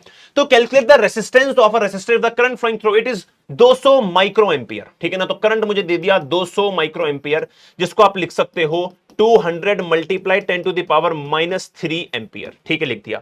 पोटेंशियल डिफरेंस भाई लोग मुझे दे दिया 0.8 वोल्ट, मुझे रेसिस्टेंस निकालना है। तो आपको पता है V equals to I R, ohm's law का फॉर्मूला है। ये आपका हो गया 0.8, ये हो गया आपका 200 मल्टीप्लाई 10⁻³ ये हो गया आपका R। बेटा आप उसको डिवाइड में ले जाओगे तो 0.8 अपॉन में हो गया 200 10 टू द पावर -3 ऊपर जाएगा तो बन जाएगा प्लस का 3, ये नीचे आपका 200 है, ठीक है ना।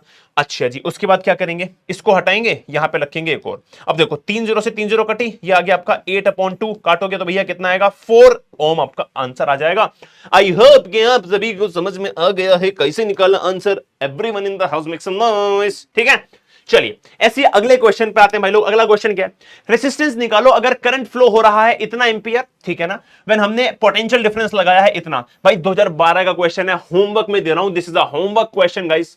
तो क्या करना है, इस होमवर्क का एक कोड है एपीएम, आत्मा से परमात्मा का मिलन, और फिर आपको लिखना है कितना रेसिस्टेंस आपका आया है, कितना ओम आपका रेसिस्टेंस आया है। तो जल्दी से भी रुको, भैया बाद में कर लूंगा, क्वेश्चन तो होते रहते हैं, है ना, पहले पढ़ लेता हूं बेटा, इस चक्कर में ना पेपर बर्बाद हो जाएगा, पता है तुम्हें, है ना। तो जितना लिख के अपना सॉल्व करते रहोगे ना, उतना ही पेपर में करते रहोगे। मैं तुम्हें एक स्टोरी बताता हूं, पता है क्या, मेरे अंदर ना बहुत गंदी आदत थी जब मैं 9th 10th क्लास में था, क्या कि ये भी आता है, ये भी आता है, ये भी आता है, ये भी आता है, सब कुछ आता है, पेपर में गया, ठीक है। अब गंदी आदत ये थी कि अगर कुछ क्वेश्चन, भाई सिलेबस अपने ने सारा कर लिया, क्वेश्चन देख रहे सामने, मन मन में सॉल्व कर रहे हैं, भाई पेन उठा ही नहीं रहे, अरे इतना आसान, भाई तुम्हारे भाई का माइंड देख रहे हो, माइंड का तो तेज है, मन मन में कर लेता हूं। वहां जाके मन में करने की कोशिश की, जब एग्जाम में बैठा था भाई 0 नंबर आते थे। क्यों? क्योंकि भाई जब हम लिख के देखते हैं तो वो मेमोरी में रहता है। भाई मैं वहां पे मन में कर रहा हूं कि यार मन में मैंने तो, अरे यार ये क्वेश्चन कहीं देखा है, कहीं देखा है, कहीं देखा है, घंटा कहीं देखा है, हो ही नहीं रहा सॉल्व यार। तो जब तक लिख के नहीं देखोगे ना, डब्बा गोल हो जाएगा वहां जाके। तो इसलिए लिख लिया करो। जब मैं बोलूं ना होमवर्क, मतलब आपको इस क्वेश्चन को अभी रुक के अभी कमेंट करना है कि भैया ये आंसर मेरा आ गया, एपीएम हो गया, बात खत्म हो गई, अब आगे बढ़ूंगा, ठीक है ना। तो ये बात को ध्यान रखना। चलो खैर आगे बढ़ते हैं। अगला सवाल, ऐसे सवाल पेपर में आने के बहुत ज्यादा चांसेस हैं, 2012 में भी आया था।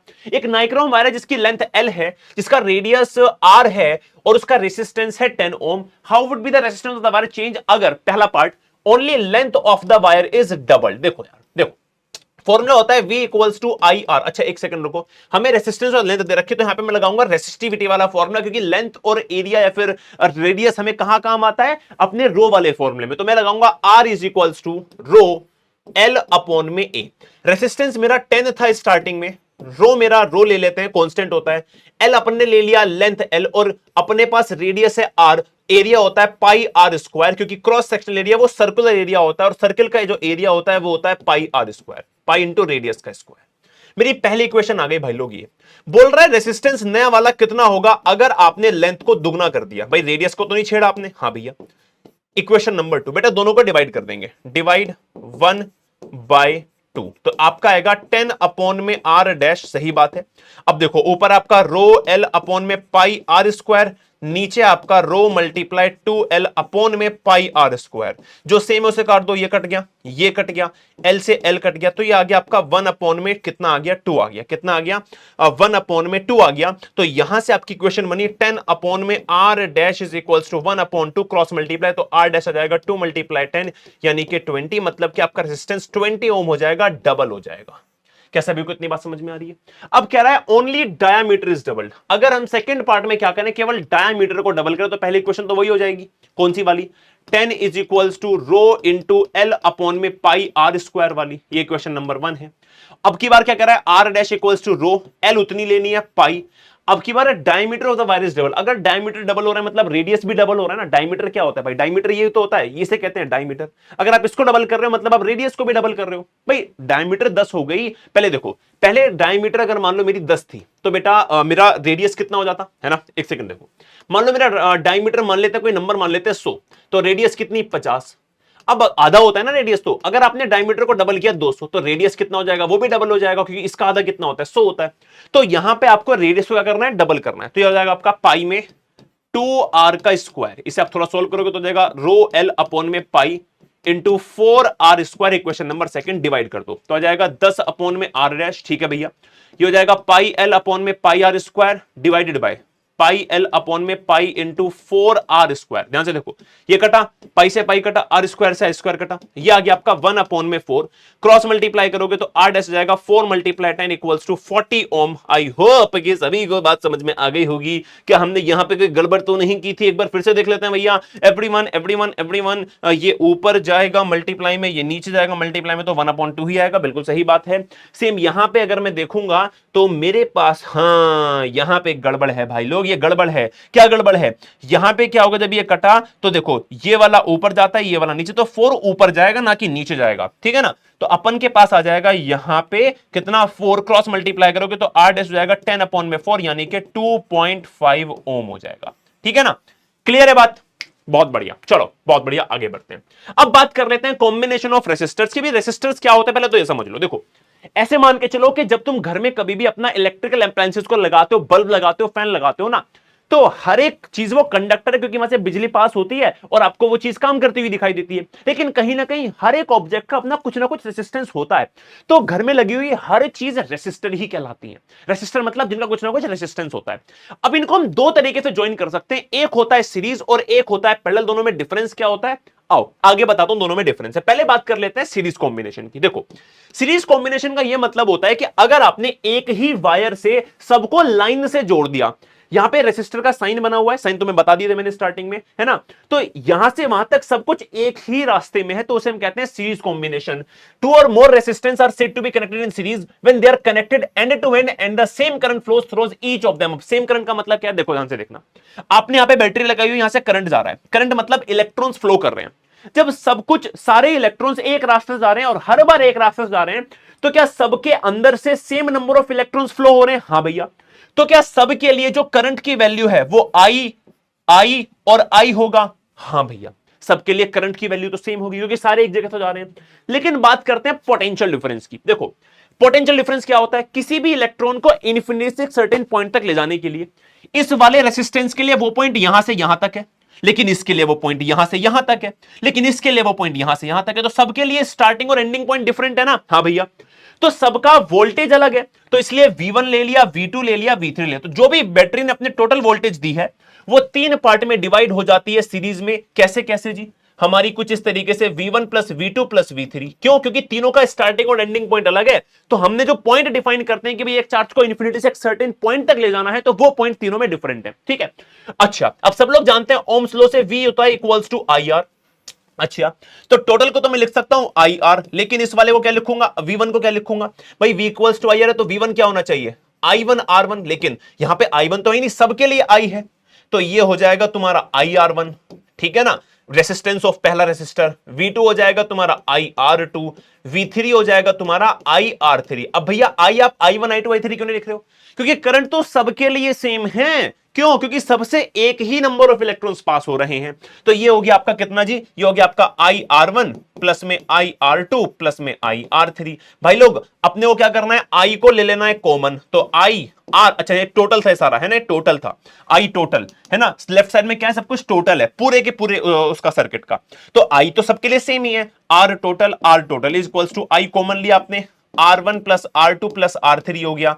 अच्छा जी, उसके बाद I से I कटा, तो R टोटल सीरीज के अंदर आ जाता है R1 plus R2 plus R3। ये डेरिवेशन आपसे पेपर में पूछा जा सकता है, इसके ऊपर बहुत सारे क्वेश्चन आते हैं, ठीक है। तो जब भी कभी सीरीज में लगाओगे तो रेसिस्टेंस सबका प्लस हो जाता है और ओवरऑल रेसिस्टेंस जो होता है वो बहुत ज्यादा बढ़ जाता है, जिस वजह से करंट बहुत मुश्किलों में पास होता है। और ये आपके होते हैं सीरीज वाले कनेक्शंस। इसलिए घर पे जो लड़ी लगाते हो ना दिवाली पे, तुमने देखा होगा वो बहुत धीमी जलती हैं। क्यों? क्योंकि सारे सीरीज में लगे होते हैं, सारे के सारे सीरीज में लगे होते हैं। और जब वो सीरीज में लगे होते हैं तो क्या होता है भाई साहब? वहां पे क्या होता है भाई लोग? वहां पे क्या होता है? रेसिस्टेंस बहुत ही ज्यादा बढ़ जाता है। एक और चीज ध्यान देना, सीरीज की एक और लिमिटेशन है। क्या? अगर कोई सा एक अप्लायंस खराब होता है, मान लो यहां से ये खराब हो गया, तो अब यहां से करंट आगे जा नहीं पा रहा है, तो ये बाकी भी अपने आप बंद हो जाएंगे। तो इसकी एक लिमिटेशन याद रखना, क्या? In series combination if one of the appliance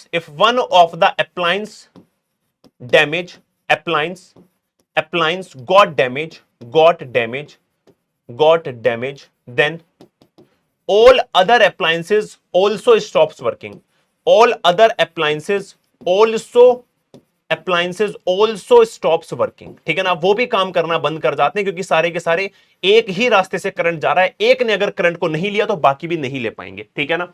दूसरी एक बात याद रखना, रेसिस्टेंस वेरी हाई, रेसिस्टेंस क्या होता है इसमें, बहुत हाई हो जाता है, रेसिस्टेंस इज वेरी हाई, क्योंकि आपको दिख रहा है साफ साफ वहां पे प्लस हो रहा है, resistance is very high, R1 plus R2 plus R3 सब कुछ प्लस हो जा रहा है। अच्छा, वहीं अगर मैं इसके अकॉर्डिंग इसके अपोजिट देखो भाई लोग, किसको, पैरेलल को, पैरेलल में क्या होता है, टू और more resistors are said to be connected in parallel when the voltage is same across all the resistors. देखो ध्यान से, यहां पे क्या होता है, आपने इधर से करंट भेजा, तो यहां पे हमने पैरेलल में क्या करते हैं, तीन डिफरेंट लाइन लगा देते हैं रेसिस्टर्स की, तो एक ये वाला, एक ये वाला, एक ये वाला। अब मान लो यहां पे 10 इलेक्ट्रॉन जा रहे हैं, कुछ इधर चले गए I1, कुछ इधर आ गए I2, कुछ इधर चले गए I3, तो करंट तो जाता है, बट लेकिन सबका स्टार्टिंग और एंडिंग पॉइंट तो सेम है ना सबके लिए। क्या सबका स्टार्टिंग और एंडिंग पॉइंट सेम है? हाँ भैया। तो क्या सारे के सारों का वोल्टेज सेम होगा? हाँ भैया। तो करंट बढ़ गया लेकिन वोल्टेज सेम है, तो यहां पे आप बोलोगे भी करंट बढ़ा है तो I total is equals to I1 plus I2 plus I3 बोलोगे। अच्छा भैया, उसके बाद V equals to I R होता है तो I की वैल्यू हो जाएगी V अपॉन में R, सबके लिए V अपना V सेम है, R डिफरेंट है, तो ये हो जाएगा V अपॉन में R total equals to V upon में R1, क्योंकि V तो सबके लिए सेम है, V अपॉन में R2 प्लस में V अपॉन R3, ठीक है ना। आपका V upon RT as it is, यहां से आप V कॉमन ले लोगे, 1 अपॉन में R1 हो जाएगा, 1 अपॉन में R2 हो जाएगा, 1 अपॉन में R3 हो जाएगा। क्या बात है बेटा, V से V कटेगा तो 1 अपॉन RT की वैल्यू आ जाएगी 1 अपॉन में R1 प्लस 1 अपॉन में R2 प्लस 1 अपॉन में R3। ध्यान देखो यहां पे सब कुछ 1 के डिवाइड में है, मतलब सारी वैल्यूज डेसिमल में आएंगी, इस वजह से जो टोटल रेजिस्टेंस है वो बहुत क्या आएगा, छोटा आएगा, ठीक है ना। रेसिस्टेंस इज वेरी स्मॉल, क्या होता है पैरेलल में, रेसिस्टेंसेज इज वेरी स्मॉल। तो अगर आप रेसिस्टेंस अगर वेरी स्मॉल होता है पैरेलल में, तो अगर आप अप्लायंसेस को लगाते हो पैरेलल में तो बेटा क्या होता है, रेसिस्टेंस कम होता है, अच्छे से वो काम करते हैं। दूसरी बात, कोई एक खराब होगा तो बाकी पे कोई, मान लो ये खराब हो गया, अरे हो जाए, I2 I3 तो अभी भी जा रहे हैं, ठीक है। तो ये आपको यहां पे खासियत मिलती है किसकी, पैरेलल की। तो कोई पूछे पैरेलल के एडवांटेजेस क्या है, तो जो डिसएडवांटेज सीरीज में थे उन्हीं का अपोजिट लिख दो कि भाई इन पैरेलल में अगर एक खराब हो जाएगा तो बाकी सारे वर्क करते रहेंगे, रेसिस्टेंस इज वेरी लो। ये आपको दोनों बातें याद रखनी है। पेपर में क्वेश्चन कैसे आएगा, पेपर में क्वेश्चन को जैसे आएंगे, पहली चीज देखो, मेरे पास दो रेसिस्टेंस है 12 ओम और 4 ओम, कह रहा है दोनों को कुछ ऐसे अरेंज करो कि एक बार तो मैक्सिमम रेसिस्टेंस आए, एक बार मिनिमम रेसिस्टेंस आए। तो अभी बताया मैंने आपको कि सीरीज में हमें मिलता है मैक्सिमम, सीरीज में क्या मिलता है हमें, मैक्सिमम मिलता है।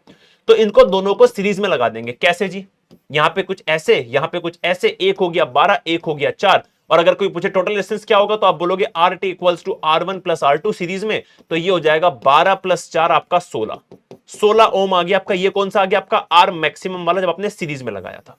सेम आप जानते हो कि भाई आपका एक होता है पैरेलल, पैरेलल में क्या हो जाएगा, पैरेलल में होता है भाई लोग मिनिमम, और मिनिमम कब होगा, जब आप पैरेलल लगाओगे कुछ ऐसे, ठीक है ना। दोनों का क्या हो जाएगा, स्टार्टिंग और एंडिंग पॉइंट एक जैसा हो जाएगा, ठीक है ना। तो ये आपका हो गया, ठीक है, यहां से शुरू हो रहा है वहां पे खत्म हो रहा है, ए से बी मान लेते हैं, ठीक है। तो ये हो गया आपका 4, ये हो गया आपका 12, तो 1 अपॉन में R टोटल का फॉर्मूला हो जाएगा 1 अपॉन में R1 प्लस 1 अपॉन में R2, सही बात है। ये हो जाएगा आपका 1 अपॉन में 4 प्लस 1 अपॉन में 12। भाई लोग 4 और 12 का एलसीएम लेंगे, बिल्कुल बेस यहां पे करके दिखा रहा हूं, ध्यान से देख लेना। 4 1 जा 4, 4 3 जा 3, 1 और 1, ठीक है। तो कितना आ गया, 12 आ गया। तो एलसीएम आया तुम्हारा 12, 4 3 जा 3 1 जा 3, 12 बन जा, ठीक है, 4 अपॉन 12 आ गया। तो यहां से 1 अपॉन RT दोनों को रेसिप्रोकेट कर दोगे तो RT की वैल्यू आ जाएगी 12 अपॉन में 4 यानी कि 3 ओम। तो आपका मिनिमम रेसिस्टेंस आ गया है यहां पे 3 और मैक्सिमम आ गया आपका 16। इस तरीके से आपको क्वेश्चन को करना है। इसके अलावा आपके पास डायग्राम वाले क्वेश्चन आ सकते हैं, find the resistance of AB। तो कैसे बताओगे, सिंपल सी बात है, पार्ट में तोड़ लो क्वेश्चन को। पहले इस वाले पार्ट को देखोगे यहां से यहां तक, तो बोल दो कि भाई ये वाला है मेरा सीरीज कॉम्बिनेशन, ठीक है ना। तो सबसे बोलोगे आप, सबसे पहले आप बोलेंगे कि मैं निकालूंगा किसका, सबसे पहले मैं निकालूंगा कहां से कहां तक का। आप इसको कुछ भी नाम दे दो अपने अकॉर्डिंग, है ना। यहां पे आप इसको बोल दो R1 है, ये आपका R2 है, ये आपका R3, ऐसे मान लो, ठीक है ना। तो सबसे पहले आप बोलो कि भाई मेरा एक R निकलेगा जो कि होगा R1 प्लस R2, ठीक है ना। तो ये होगा आपका R is equals to 6 plus में 6 इज इक्वल्स टू 12, ठीक है ना। अच्छा जी, इसको मान लो आपने R4 निकाल दिया। अब नया डायग्राम बनाना, ध्यान से देखना पेपर में कैसे करना है। आपने एक R4 निकाल लिया, ये अभी R4 क्या है, ये इन दोनों का सम है ना, इन दोनों का सम है। तो ये वाले आपकी R4 की वैल्यू आ गई कितनी, 12, क्योंकि सीरीज में था। और ये आपका जो R3 था नीचे वाला, ये है 6, ठीक है ना। ये आपका A है, ये आपका B है। अब आप निकालोगे final R equals to final, दोनों पैरेलल में, तो पैरेलल के लिए फॉर्मूला क्या होता है, 1 अपॉन में R फाइनल हो जाएगा 1 अपॉन में R4 प्लस में 1 अपॉन में R3, ये हो जाएगा आपका 1 अपॉन में 12 प्लस में 1 अपॉन में 6। भाई लोग एलसीएम लेंगे 12 और 6 का, तो आ जाएगा 6 2 जा 6 1 जा 2 1 जा, तो 6 2 जा 12 होते, तो 12 आ गया नीचे, 12 1 जा 12, 6 2 जा, तो ये आ गया आपका 3 अपॉन में 12। ये हो गया आपका R final is equals to 12 upon में 3 इज इक्वल्स टू 4 ओम। इस तरीके से आपका R फाइनल की वैल्यू आएगी। तो ये इस तरीके से आपको अपने क्वेश्चंस को सॉल्व करना है, ठीक है। एक और क्वेश्चन मैं बताता हूं, ध्यान से देखना। अगर आप यहां पे ध्यान से देखोगे तो ये दोनों पैरेलल में है, फिर ये दोनों पैरेलल में है, लेकिन अगर ये दोनों को सॉल्व करो तो दोनों सीरीज में आ जाएंगे। कैसे, ध्यान से देखना। सबसे पहले नाम दो, नाम कैसे करोगे, ये हो गया आपका R1, ये हो गया आपका R2, ये हो गया आपका R3, ये हो गया आपका R4। तो सबसे पहले बोलो क्या, कि मैं एक R5 निकाल रहा हूं और R5 हो जाएगा, कैसे निकालोगे R5, इन दोनों का कॉम्बिनेशन करके, ठीक है। तो जो आपका R5 आएगा, क्योंकि दोनों पैरेलल में, तो कैसे निकालोगे, 1 अपॉन में R5 is equals to 1 upon में R1 प्लस 1 अपॉन में R2, सॉल्व करो तो 1 अपॉन R5 की वैल्यू आ गई कितनी, ये आ गया आपका 1 अपॉन में 6 प्लस 1 अपॉन में 6, ये आ गया आपका 2 अपॉन में 6, यानी कि 1 अपॉन में 3, है ना भाई। 1 अपॉन 6 प्लस 1 अपॉन 6 होता है 2 अपॉन 6, 1 अपॉन 3 आ गया 2 1 2 2 3 6, तो R5 की वैल्यू आ गई 3। ऐसे ही क्या करो, यहां पे आ जाओ। अच्छा, जो इसकी आएगी वो इसकी आएगी, 6 6 6 6 है ना। तो आपका यहां से मैं बोलूं कि इन दोनों के कॉम्बिनेशन को मान लो R6, तो ये हो जाएगा आपका 1 upon R3 plus 1 upon R4, same solve कर दो, है ना। तो 1 अपॉन R6 आ जाएगा आपका 1 अपॉन में 6 प्लस में 1 upon 6 is equals to 2 upon 6, यानी कि अपना 1 अपॉन में 3। तो R6 की वैल्यू आ गई 3। अब एक नया डायग्राम बनाओ, उस नए डायग्राम में इन दोनों का कॉम्बिनेशन ले लो। कैसे, A, ठीक है, यहां पे एक आ गया, फिर यहां पे एक आ गया, फिर यहां पे आपका आ गया B। ये वाला कौन सा आपका कॉम्बिनेशन R5 है, ये कौन सा आपका R6। तो R फाइनल आ जाएगा R5 प्लस R6, ठीक है ना, क्यों, क्योंकि दोनों सीरीज में। तो R फाइनल की वैल्यू हो जाएगी R5 प्लस में R6, ये आपकी वैल्यू आ जाएगी। भाई लोग कितनी जल्दी से बताओ मुझे, 3 प्लस 3, तो RF की वैल्यू आ गई फाइनल की 6 ओम आ गई। ये आपका आंसर निकल के आ गया, ठीक है। क्या बात है, मजेदार क्वेश्चन है ना। मान लो अब इसका तुम्हें करना है, देखो जरा ध्यान से, तुम्हें पहचानना कैसे, वो तो इससे पहले वाले क्वेश्चंस तो बहुत आसान थे पहचानना कि यार कौन अपना सीरीज में, कौन अपना पैरेलल में। अब देखो ध्यान से, यहां पे अगर आप यहां से करंट भेज रहे हो A से B से, तो एक यहां पे बटा, है ना, I1, यहां पे बटा I2। ये पहचानने का तरीका बता रहा हूं। क्या यहां से जब I1 जाएगा तो यहां पे भी I1 ही जाएगा? क्या इन दोनों में सेम करंट जा रहा है? बस इसमें तो डिफरेंट है। हाँ, तो ये दोनों को आप लेना है सीरीज में, और ये आपका इन दोनों का जब सॉल्व करोगे, पहले इसको सॉल्व कर लो। तो आपने इसको नाम दिया R1, इसको नाम दिया R2, इसको नाम दिया R3। तो आप बोलो, सबसे पहले मैं निकाल रहा हूं R4, जो कि होगा R1 प्लस R2 का कॉम्बिनेशन। तो R4 की वैल्यू आ जाएगी 1 प्लस 2 यानी कि 3, ठीक है। अब एक नया डायग्राम बनाओ। नया डायग्राम कैसे बनेगा? नया डायग्राम बनेगा कुछ ऐसे, ये आपका कॉम्बिनेशन, ये आपका ये वाला, ठीक है ना, A B। तो जो कॉम्बिनेशन, जो आपका R4 आया वो कितना आया, आपका 3 आया। जो आपका R3 है वो कितना है, 1.5 है, दोनों पैरेलल में। तो अब आप R फाइनल निकालो, 1 अपॉन में R फाइनल, क्योंकि पैरेलल में हमेशा 1 अपॉन में होता है। 1 अपॉन में R4 प्लस में 1 अपॉन में R3, ये हो जाएगा आपका 1 अपॉन में 3 प्लस में 1 अपॉन में 1.5, इसको हटा दो, 5 2 जा 5 3 जा, तो ये आ गया आपका 1 अपॉन 3 प्लस में 2 अपॉन 3, यानी कि आ गया आपका 3 अपॉन 3, यानी कि आ गया आपका 1। तो यहां से R फाइनल की वैल्यू आ गई तुम्हारी कितनी, 1। क्रॉस मल्टीप्लाई करोगे तब भी कितनी आएगी, 1 ही आएगी, ठीक है। एक क्वेश्चन दे रहा हूं होमवर्क में करने के लिए, थोड़ा सा हिंट दूंगा, एपीएम लिख के इसका आंसर बताना है। देखो यहां से अगर मैं देखूं तो इसमें I1 गया, इसमें I2 गया और इसमें I3 गया, लेकिन इन दोनों में I1 जाएगा मतलब ये दोनों सीरीज में है, इन दोनों में I3 जाएगा मतलब ये दोनों सीरीज में है, लेकिन जो इनका कॉम्बिनेशन है, जो ये है और जो ये है, वो तीनों पैरेलल में होंगे। मुझे एपीएम लिख के इस वाले केस का भाई लोग अपन को आंसर बताना है। जल्दी से अभी रुक जाओ, वीडियो को रोक दो और कमेंट में बताओ मुझे इसका क्या आंसर होगा। इस तरीके से क्वेश्चंस आपको भाई लोग सॉल्व करने हैं, ठीक है। चलिए क्या आगे बढ़ते हैं, अपना अगला टॉपिक आता है इलेक्ट्रिक पावर। भैया इलेक्ट्रिक पावर क्या होता है? अब देखो, the rate of doing work, power का मतलब क्या है, मुझ में कितनी पावर है। भाई सबकी अपनी पावर होती है, लेकिन पावर को चेक कैसे करते हैं? एक काम सब लोग कर सकते हैं, लेकिन कौन कितने जल्दी कर सकता है, वो उसकी पावर कहलाती है। The rate of doing work by an electric current is called as electric power. अब रेट का मतलब क्या, हमेशा हम टाइम के अकॉर्डिंग देख रहे हैं, ठीक है। The amount of electric energy consumed per unit time by an electric circuit is power। देखो कैसे, हम सब लोग जानते हैं क्या कि यार पावर क्या होता है, काम करना होता है पर यूनिट टाइम। तो P इक्वल्स टू होता है W अपॉन में, ध्यान रखेंगे, ठीक है। इसको डिनोट करते हैं P से। इसकी जो यूनिट होती है भाई, या तो आप लिख लो जूल अपॉन में सेकंड, एक तो ये, या फिर इसको मिला के आप कर दो, इसका एक नाम होता है वॉट, इसकी यूनिट होती है। अब इसके फॉर्मूले क्या है, या तो इस फॉर्मूले पे आपके ऊपर क्वेश्चन आएगा, न्यूमेरिकल आते हैं यहां से, है ना, या फिर अब इसको चेंज भी करते हैं। इसके 3-4 फॉर्मूले होते हैं, ध्यान से देखना। भाई हम लोग सब जानते हैं कि हमारा V होता है अपना पोटेंशियल डिफरेंस होता है W अपॉन में क्यू, यही होता है ना, नॉट सॉरी, अपना पोटेंशियल डिफरेंस क्या होता है, work done per unit charge, बिल्कुल सही बात है। तो यहां से W की वैल्यू क्या आ जाएगी, ये आ जाएगी V मल्टीप्लाई Q। तो क्या मैं इस वाली वैल्यू को ऊपर वाले फॉर्मूले में पुट कर सकता हूं, हाँ, तो ये हो जाएगा अपना V मल्टीप्लाई Q अपॉन में T। क्या हम जानते हैं Q अपॉन T को हम I कहते हैं, करंट क्या होता है, चार्ज पर यूनिट टाइम होता है। तो यहां से मेरा P आ गया V इंटू आई, दूसरा फॉर्मूला बन गया P equals to V into I. बेटा इसके भी ऊपर आपके पास न्यूमेरिकल आ सकते हैं। इसके अलावा आप सब लोग जानते हो कि आपके पास ओम्स लॉ होता है, ओम्स लॉ कहता है V equals to I R. अगर मैं इसको यहां पे अप्लाई कर दूं इस वाले फॉर्मूले में, तो P बन जाएगा मेरा, अब मैं कर सकता हूं V को आई आर, तो आई आर मल्टीप्लाई आई, तो एक और फॉर्मूला बन गया P equals to I square R. इस वाले फॉर्मूले को याद रखना, ये पेपर में आ सकता है, बहुत इंपॉर्टेंट है, इससे न्यूमेरिकल आ सकते हैं। आप एक और काम कर सकते हो कि आप V को अपने किसको V को I को लिख सकते हो यहां से ही V अपॉन में R, क्या ये कर सकते हो आप, हाँ जी। अगर आप आर आई को लिख सकते हो V अपॉन आर, तो इसी वाले फॉर्मूले में क्या हो जाएगा, ये हो जाएगा आई की जगह V square upon R square into R. बेटा आर से आर काट दो, एक से एक, तो P की एक और वैल्यू आ गई V स्क्वायर अपॉन में आर। ये सारे फॉर्मूले आप यूज करते हो न्यूमेरिकल्स में, ध्यान देना। अगर आपके पेपर में न्यूमेरिकल आया और उसमें वर्क डन दिया है, टाइम दिया है, तो आपने क्या करना है, डायरेक्टली फॉर्मूला लगाना है। ध्यान रखना टाइम हमेशा सेकंड्स में होना चाहिए। अगर आपके पास उसने दिया है वोल्टेज और करंट, तो आपने ये वाला लगा सकते हो। अगर उसने दिया है करंट और रेसिस्टेंस, तो आप ये वाला लगा सकते हो। और अगर उसने दिया वोल्टेज और रेसिस्टेंस, तो आप ये वाला लगा सकते हो। इस तरीके से आपको करना है सॉल्व, ठीक है, धन्यवाद। चलिए बहुत बढ़िया, आगे बढ़ते हैं भैया। अगला हमारा होता है जूल्स लॉ ऑफ हीटिंग। यदि जूल्स लॉ ऑफ हीटिंग क्या होता है, पहले ये समझो what is joules law of heating. बहुत सारे मटेरियल हमारे इस धरती पे हैं, है ना, लेकिन किसी का रेसिस्टेंस कुछ है, किसी का कुछ है। कुछ ऐसे सब्सटेंस होते हैं जिनका रेसिस्टेंस तो होता है बहुत हाई, जिनका रेसिस्टेंस तो होता है बहुत हाई, इज वेरी हाई। अब जिसका रेसिस्टेंस बहुत हाई होगा, ध्यान देना, वहां आप करंट तो भेज रहे हो, एनर्जी तो भेज रहे हो, लेकिन अपोजिशन बहुत ज्यादा है।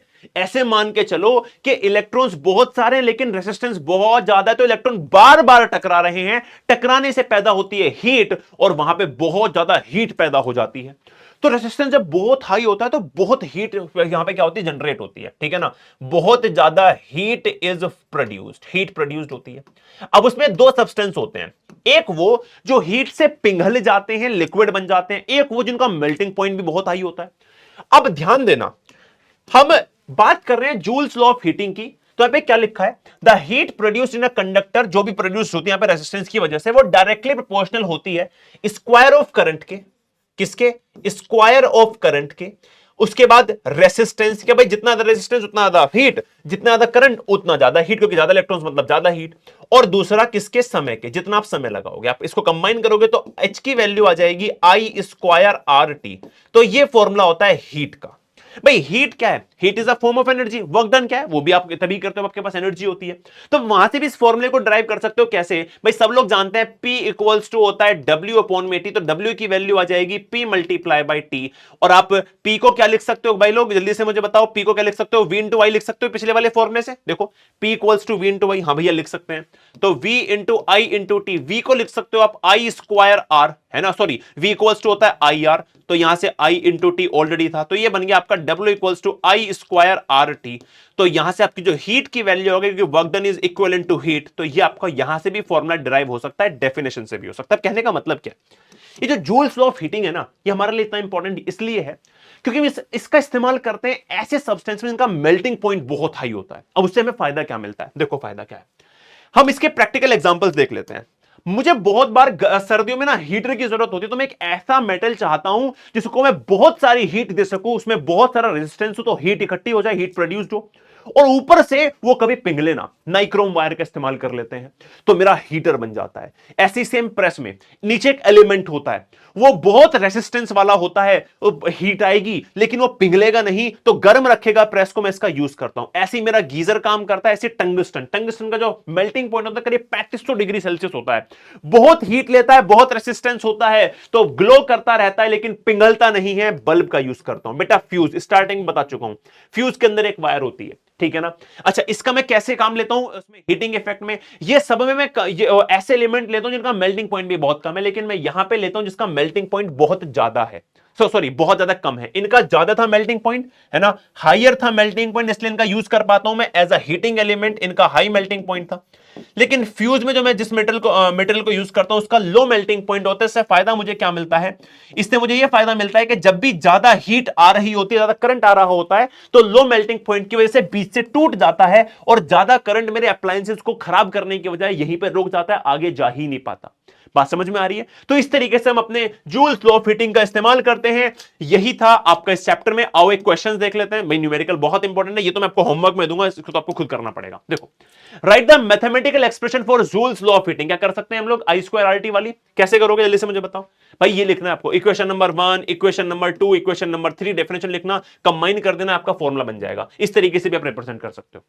आगे क्या पूछा है, आगे आपसे पूछा है कि compute the heat generated, heat की वैल्यू निकालनी है आपको।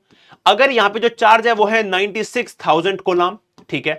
उसके बाद अगर आपका जो टाइम है वो है 2 घंटे 2 आवर्स, और अगर जो आपका पोटेंशियल डिफरेंस है वो 40 वोल्ट है। मैंने आपको बहुत सारे फॉर्मूले पे बताए हुए हैं ऑलरेडी इस वाले केस के, तो जल्दी से एच की वैल्यू निकालेंगे, देखते हैं कितने लोग सही निकाल पाते हैं। ठीक है, होमवर्क है एपीएम, इसका आंसर आपको लिखना है। कर दोगे भाई लोग, जल्दी से मुझे बताओ, अभी रुको और अभी इसका मुझे आंसर बताओ पहले। चलिए क्या, आगे बढ़ते हैं। लास्ट टॉपिक इस चैप्टर का, commercial unit of electrical energy. Commercial unit का मतलब क्या होता है, यूनिट का मतलब क्या होता है, पहले वो समझते। देखो जरा ध्यान से, यहां पे आप सब लोग जानते हो कि आपके जो घर में अप्लायंसेस यूज होते हैं सबकी कुछ ना कुछ पावर होती होगी भाई, कोई कितने समय में कितनी बिजली खाता है, तो हर किसी की पावर होती है। Power equals to W upon में टी। यहां पे जो यूनिट होती है इसकी होती है वॉट। हम जो घरों में अप्लायंस यूज करते हैं वो बहुत बिजली खाते हैं, तो इसकी वैल्यू बहुत बड़ी होती है, ठीक है ना। तो हम इसलिए हमेशा इस यूनिट को काउंट करते हैं किलोवाट में, और क्योंकि टाइम के अकॉर्डिंग हमें चलना होता है तो यूनिट बन जाती है किलोवाट आवर। पहली बात तो ये, किलोवाट आवर क्या होता है, घर में जितने भी हम अप्लायंसेस यूज करते हैं बड़े बड़े, उनकी यूनिट क्या होती है, किलोवाट आवर। ठीक है, अब देखो जरा ध्यान से, the commercial unit of electrical energy is kilowatt hour, KWH. When power is in kilowatt and time is in hour, then energy consumed measure in kilowatt hour. अब 1 किलोवाट आवर क्या होते हैं, ध्यान से देख लो भाई, सिंपल सी बात है। जब भी आप ध्यान से देखेंगे कि आपका जो अप्लायंस है वो 1000 वोट की बिजली खा रहा है, क्योंकि 1000 वोट का मतलब होता है 1 किलोवाट। हमें डिफाइन करना है 1 किलोवाट को। 1 किलोवाट कब आएगा, जब हमारा जो पावर है वो है 1 किलोवाट और जो हमारा टाइम है वो है 1 आवर। तो 1 इंटू 1 क्या होता है, 1 होता है। तो आपने क्या करना है, टाइम को लेना है 1 hour, which is 60 multiply 60 seconds. अगर आप जूल में देखोगे तो आंसर आएगा 3.6 × 10⁻⁶ वॉट सेकंड और जूल। इसको हम कहते हैं भाई लोग 1 किलोवाट आवर। नहीं समझ में आया, एक बार फिर से बताऊं, ध्यान से देख लो दोबारा से। सबसे पहले घरों में जितने भी अप्लायंस यूज करते हैं बहुत बिजली खाते हैं, तो पावर को हम काउंट करते हैं किलोवाट में, टाइम को हम मेजर करते हैं घंटों में, तो हो जाता है किलोवाट आवर। तो घर में जो भी आपकी बिजली की यूनिट आती है ना, मम्मी कहती है बिल में आपकी बार 300 यूनिट आई है, मतलब वो 300 किलोवाट आवर है। तुमसे क्वेश्चन पूछेगा 1 किलोवाट आवर को डिफाइन करो या फिर उसको कन्वर्ट करो किसमें, वॉट सेकंड में या फिर जूल में। तो कैसे करोगे भाई, 1 किलोवाट का मतलब हो गया 1 किलोवाट आवर का मतलब हो गया, मतलब आपका जो ये है ये तो आपका 1 किलोवाट है, और टाइम जो आपका वो है 1 घंटे, 1 घंटा। 1 किलोवाट का मतलब है 10⁻³ मतलब कि 1000 वॉट, और 1 आवर का मतलब है 60 मल्टीप्लाई 60 सेकंड, क्योंकि हमेशा आपको सेकंड्स में लेना होता है। सॉल्व करोगे तो कितना आंसर आ जाएगा, ये आपका आएगा 3.6 10⁻⁶ वॉट सेकंड, या फिर इसको हम कहते हैं जूल। इसे कहते हैं हम लोग कमर्शियल यूनिट ऑफ एनर्जी, अपने को ध्यान रखना है। चलिए एक चीज रह गई, उसके बाद एक न्यूमेरिकल्स करेंगे, चैप्टर हो जाएगा अपना खत्म। मैंने तुम्हें ये नहीं बताया अभी तक कि कनेक्शन ऑफ एमीटर और वोल्टमीटर कैसे करते हैं, तो बहुत इंपॉर्टेंट है, पेपर पॉइंट से ध्यान से देख लेना। ध्यान रखना एक बात के, एमीटर का जो रेजिस्टेंस होता है वो नेग्लिजिबल होता है, लेकिन वोल्टमीटर का इनफाइनाइट रेजिस्टेंस होता है। बात समझ में आ रही है, अच्छा भैया ध्यान से देखना। अब सपोज करो मेरे पास एक सर्किट है जिसमें मैंने कुछ ऐसा ले लिया, ठीक है ना, मैंने कुछ ऐसा ले लिया, ये मेरे पास कुछ ऐसा है, ठीक है। अच्छा जी, या फिर कुछ भी मान लो, है ना, कुछ भी ऐसे ले लेते, ऐसे ले लेते हैं, है ना, ऐसे ले लेते हैं। तो अब यहां पे ये बैटरी से यहां पे कनेक्ट है ना, करंट इसमें जाएगा इस तरीके से। तो इसमें दो प्रॉब्लम है। पहली बात कि मुझे एमीटर कहां लगाना चाहिए, भाई करंट यहां से जा रहा है, मान लो यहां से आई जा रहा है ना, तो यहां वो चला जाएगा I1 में बट के, यहां चला जाएगा वो I2 में बट के। अगर मैं यहां कहीं एमीटर लगा रहा हूं तो यहां लगाऊंगा तो मैं केवल I1 को कैलकुलेट करूंगा, और वहां लगा के केवल यहां लगाऊंगा तो मैं खाली I2 को कैलकुलेट करूंगा। मुझे कोई एक अप्लायंस चाहिए यहां पे, तो इससे बढ़िया मैं एक काम करूं, देखो एमीटर का रेजिस्टेंस बहुत कम है तो वो ऐड तो होने से रहा, तो अगर मैं कहीं रास्ते में बीच में रख दूंगा तो करंट ज्यादा खर्च नहीं होगा। अगर मैं यहां रख दूं तो रेजिस्टेंस नेग्लिजिबल है, जिसकी वजह से करंट की वैल्यू में कोई बहुत घटावट नहीं आ रही है। ऊपर से यहां पे ये आई को मेजर करेगा और टोटल करंट निकाल देगा। तो मैं इसको लगाऊंगा हमेशा कहां पे, सीरीज में। कहां लगाऊंगा, सीरीज में। क्योंकि देखो ध्यान से, ये सीरीज ही तो है, इसके इन दोनों कॉम्बिनेशन और ये तो सीरीज में ही होगा ना। हाँ, जबकि मैं बात करूं वोल्ट मीटर की, तो वोल्ट मीटर में एक प्रॉब्लम है, और वोल्ट मीटर की वो प्रॉब्लम ध्यान से देखना वो क्या है। वोल्ट मीटर की वो प्रॉब्लम ये है कि भाई लोग, वोल्ट मीटर बहुत ही हाई रेसिस्टेंस वाला है। अगर आपने गलती से भी उसको यहां लगा दिया तो वो बहुत ज्यादा करंट खा जाएगा, और आपकी जो ऊपर जो करंट की जो एक्चुअल वैल्यू होनी थी वो आपको नहीं मिलेगी। एक तो ये प्रॉब्लम है, ठीक है। दूसरी बात ध्यान देना, यहां पे ये मेरा रेजिस्टेंस है, ये मेरा रेजिस्टेंस, यहां से मेरा वोल्टेज, मान लो टोटल वोल्टेज V है, तो वोल्टेज यहां पे बढ़ जाएगा, है ना, V1 नॉट, वोल्टेज तो बटेगा ही नहीं, सॉरी करंट बटेगा, है ना, I1 बढ़ जाएगा, I2 बच जाएगा, क्या वोल्टेज बटेगा नहीं, क्योंकि वोल्टेज के लिए इनिशियल ये है, फाइनल ये है।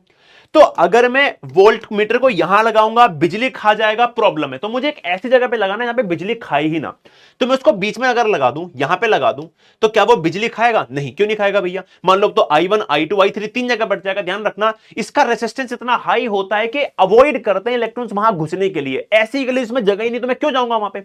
तो करंट अभी भी I1 I2 होगा, क्योंकि रेसिस्टेंस बहुत आई, यहां पे कोई करंट जाएगा नहीं, और मेरी वोल्टेज कैलकुलेट हो जाएगी, क्योंकि वोल्टेज इसके लिए भी इतनी है, इसके लिए भी इतनी है, इसके लिए भी इतनी, क्योंकि सबके स्टार्टिंग पॉइंट एंडिंग पॉइंट यहां पे क्या है, ऐसे हैं, एक जैसे हैं। तो ये हो जाएगा मेरा पैरेलल, और वो हो जाएगा मेरा सीरीज। अपने आपको याद रखना है, ठीक है। चलो आखिरी क्वेश्चन करते हैं, चैप्टर खत्म होता है। How would be the reading of voltmeter change if it is connected between B and C? अच्छा जी, अगर मैं इस वोल्ट मीटर को यहां से हटा के बी और सी के बीच में लगा दूं, तो वोल्ट मीटर की वैल्यू में क्या चेंज आएगा, आपको ये बताना है, ठीक है। कैसे बताएंगे, देखो जरा ध्यान से।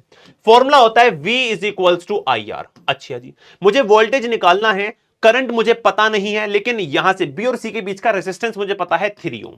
अगर मुझे I पता चल जाए तो मेरा वोल्टेज निकल जाए जो मुझसे पूछा गया। अब I कहां से लाऊं, I कैसे लाऊं? अब ध्यान से देखो, क्या आप ये बता सकते हो, क्या आप ये कह सकते हो कि जब यहां से 3 वोल्ट जा रहा है, पूरी बैटरी का, अगर आप ध्यान से देखोगे, पूरी बैटरी का वोल्टेज है वो कितना है, 3 है। V equals to IR, V total is equals to I total multiply by R total.